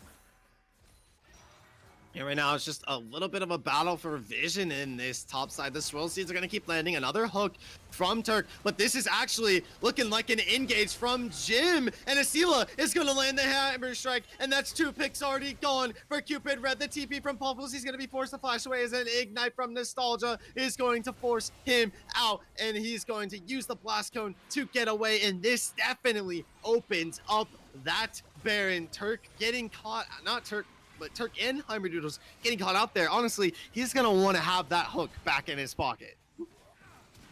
Yeah, it's interesting with the Lilia build, going for the Demonic first, maybe just for the health, but, doing a little less damage than the Liandry's. But now building into the Liandry's looks like not going for the tankier Lilia build, where she's going to survive a lot longer. But, now you have second items coming online. You have the Mythic for the Yorick with the Eclipse, going to be dealing so much damage to these waves and to these turrets. That's one of the main benefits of going that lethality Yorick and going lethality Swift Pusher, because lethality just does the most damage to turrets. So he's going to be shredding these turrets. They're going to have to match, but that leaves their team to win the 4v4. But it's hard to win a 4v4 when you're facing a 7-2 Jace and a 3-0 Ziggs for the APC. Yep, Ziggs is going to be on 2 items, where Lokidosi still not having his first item just yet. We still got about probably a little over a minute. Another hook from Turc. He's probably should stop landing these hooks, I'm going to be honest, because he was forced to burn out his flash there. So while we know he is great at engaging, probably save the hooks for the 5v5. And Aurelia has that Gore Drinker online, but the bot turret has already fallen. Another hook comes out, but a nice empowered Q is going to come down. Another W is taken, and the Nature Scraps comes down as well. I don't think that the daggers are going to save you this time, Puffles, but it's looking like Nostalgia potentially caught out. A good hook from Turc that time, and Lokidosi is going to pick up that pick. Not really something you want to be giving over if you decide to keep it blue, especially with Dragon spawning very soon, and a Flash Force out of Fiji. The all-out's going to be committed as well on this top side as it's a battle back and forth, but Fiji comes out on top with the minions and is able to win out that one. And with him he doesn't have his TP online, so he can continue to push out this top side, but the Dragon should be up very, very soon. And this is Soul Point. Cupid Blue, they want to take this. Yeah, I told you those monkeys are going to make all the difference for Yorick there. Having all those little monkeys jumping around, not being able to be good against the Aurelia because it just gives them more dash resets, but going to be very good against this Cassante here. Cassante not going to be dealing enough damage to this Yorick and not being able to outpace the sustain in his kit. We can see that Turc maybe looking for an engage here. Yeah, another hook. Depth charge is going to come, but this might turn in favor of the Lifting Low by only going to land onto 2 members, but it's going to get stunned out. The Magnet Storm's going to land onto 2 members as well, but it's looking a lot more in favor of Cupid Red. Nature Scraps is going to land as well, but Fiji, he's in the area. He can potentially zone something out here. It's actually, Solienn opts for a back here instead of looking to potentially fight with his team to save this mid tower. Actually, Cupid Red might not be in a position to go for the mid tower, but great pick out onto the Jace. I believe that was a shut. I don't remember who got the shutdown there, but huge clutch out of asilah. Maybe pushing his luck a little bit. Yeah, but I mean, if you're Cupid Esports Blue, that's not that bad of a trade because look at the dragons. They have 4 dragons now. That was sole point for them taking that. Maybe asilah kind of big braining it, trading his life to get the sole point locked in for his team, especially with a poke comp. This might be game just itself, just because of the fact that you have poke with that Hextech dragon going to be dealing so much damage. You know, with the Jace gets, you know, the EQ combo in the Ziggs lanes of Q, that's going to be a lot of damage to the backline of Cupid Esports Red. Oh, you gotta admit though, they were able to catch out asilah on the Jace last time, so if they're able to do that again, it could be looking like a lot of team fights in favor of Cupid Red. Heimerdoodles doing work with the lullaby onto 2 members, and Puffles is able to land the stuns after the fact. So really going to be interesting to see how this one plays out. And you have a 3-in-1 Lilia over on the side of Cupid Red, and Vayne is just going to keep getting stronger. So will K'Sante. K'Sante will be even more of a threat to deal with later on. So honestly, if you're Cupid Blue, you may be really ahead right now, but you also really want to start looking to end the game. Yeah, Cupid Esports Blue needs to look to close this game out soon before this Vayne gets that 3rd item online. Going to be so strong. Turc looking for the engage, not going to be able to find it. They could look for another pick on this here, but the Maokai is engaging in. And Nature's Graph's gonna come down as the Inferno Bomb is gonna land onto Turc, and he might end up falling. A 3-man Magnet Storm as well. The daggers will fly, but it looks like Solienn is going to pick up 2. The double kill for him, and Fiji has joined the fight as well. They're looking to pick off this. K'Sante is gonna all out in order to get out of that fight, and will actually pick up his pick onto asilah, but Puffle falls in the meantime. Rexalis is really weak. He should get his back stopped from Nostalgia Lee here, but this is looking all Cupid Blue right now, 25 minutes into the game. Sal's a little too low to be able to deal with that route. She's going to chase him all the way home. Lilia's just going to try to do her best to stave off this base push here. Rexalis looking a little bit in trouble right now. Team's going to roll up to try to get as many turrets as possible out of the base of Cupid Esports Red. The fight almost looking good for them, but that poke damage onto Lokidosi was just so strong. You have the EQ from the Chase and a Ziggs Q land at the same time. He goes down to 100 HP or less. Use the TP to kill Rexalis, finally. I think Nostalgia Lee chased Rexalis for like 2 minutes there trying to get the pick. It will end up falling. Honestly, I would have rather given the pick over to Nostalgia Lee than to give it to the Jace. Jace now having that Spear of Sojourn, so he's going to be spamming Qs. You talked about this poke comp. Not only do they have a Hextech Soul, but he's got Spear of Sojourn, so he's probably going to get about 3 empowered Qs off in one fight. It's going to be absolutely devastating. Speaking of fights, Depth Charge is going to land as well, but he's rooted, so it might not end up mattering as the Nature's Grass is responding. 2-man Magnus, so with Shattering Strike, and Solienn is going to get another pick there. Nostalgia Lee finally getting that pick he was looking for last time, and Fiji's going to clean up with the pick on the AD carry, and they don't even need the Baron, as they can just end the game through mid lane. They have the super minions. It's all down to Rexalis and Puffles, who will meet AKM or Great Glacial Esports Black in the finals. No ultimates left really on the side of Cupid Blue, so this could go in favor if Puffles and Rexalis can play this properly. They have the daggers online, so they can look for something. Turc is up in 10. The cage is going to come down. Daggers end up falling, but Rexalis has fallen in the meantime as well, and it does not matter. Fiji gets a double kill. The turrets end up falling. The Nexus is going to fall, and we know who the better Cupid team is today, as Cupid Blue will advance to our finals and is 6-0.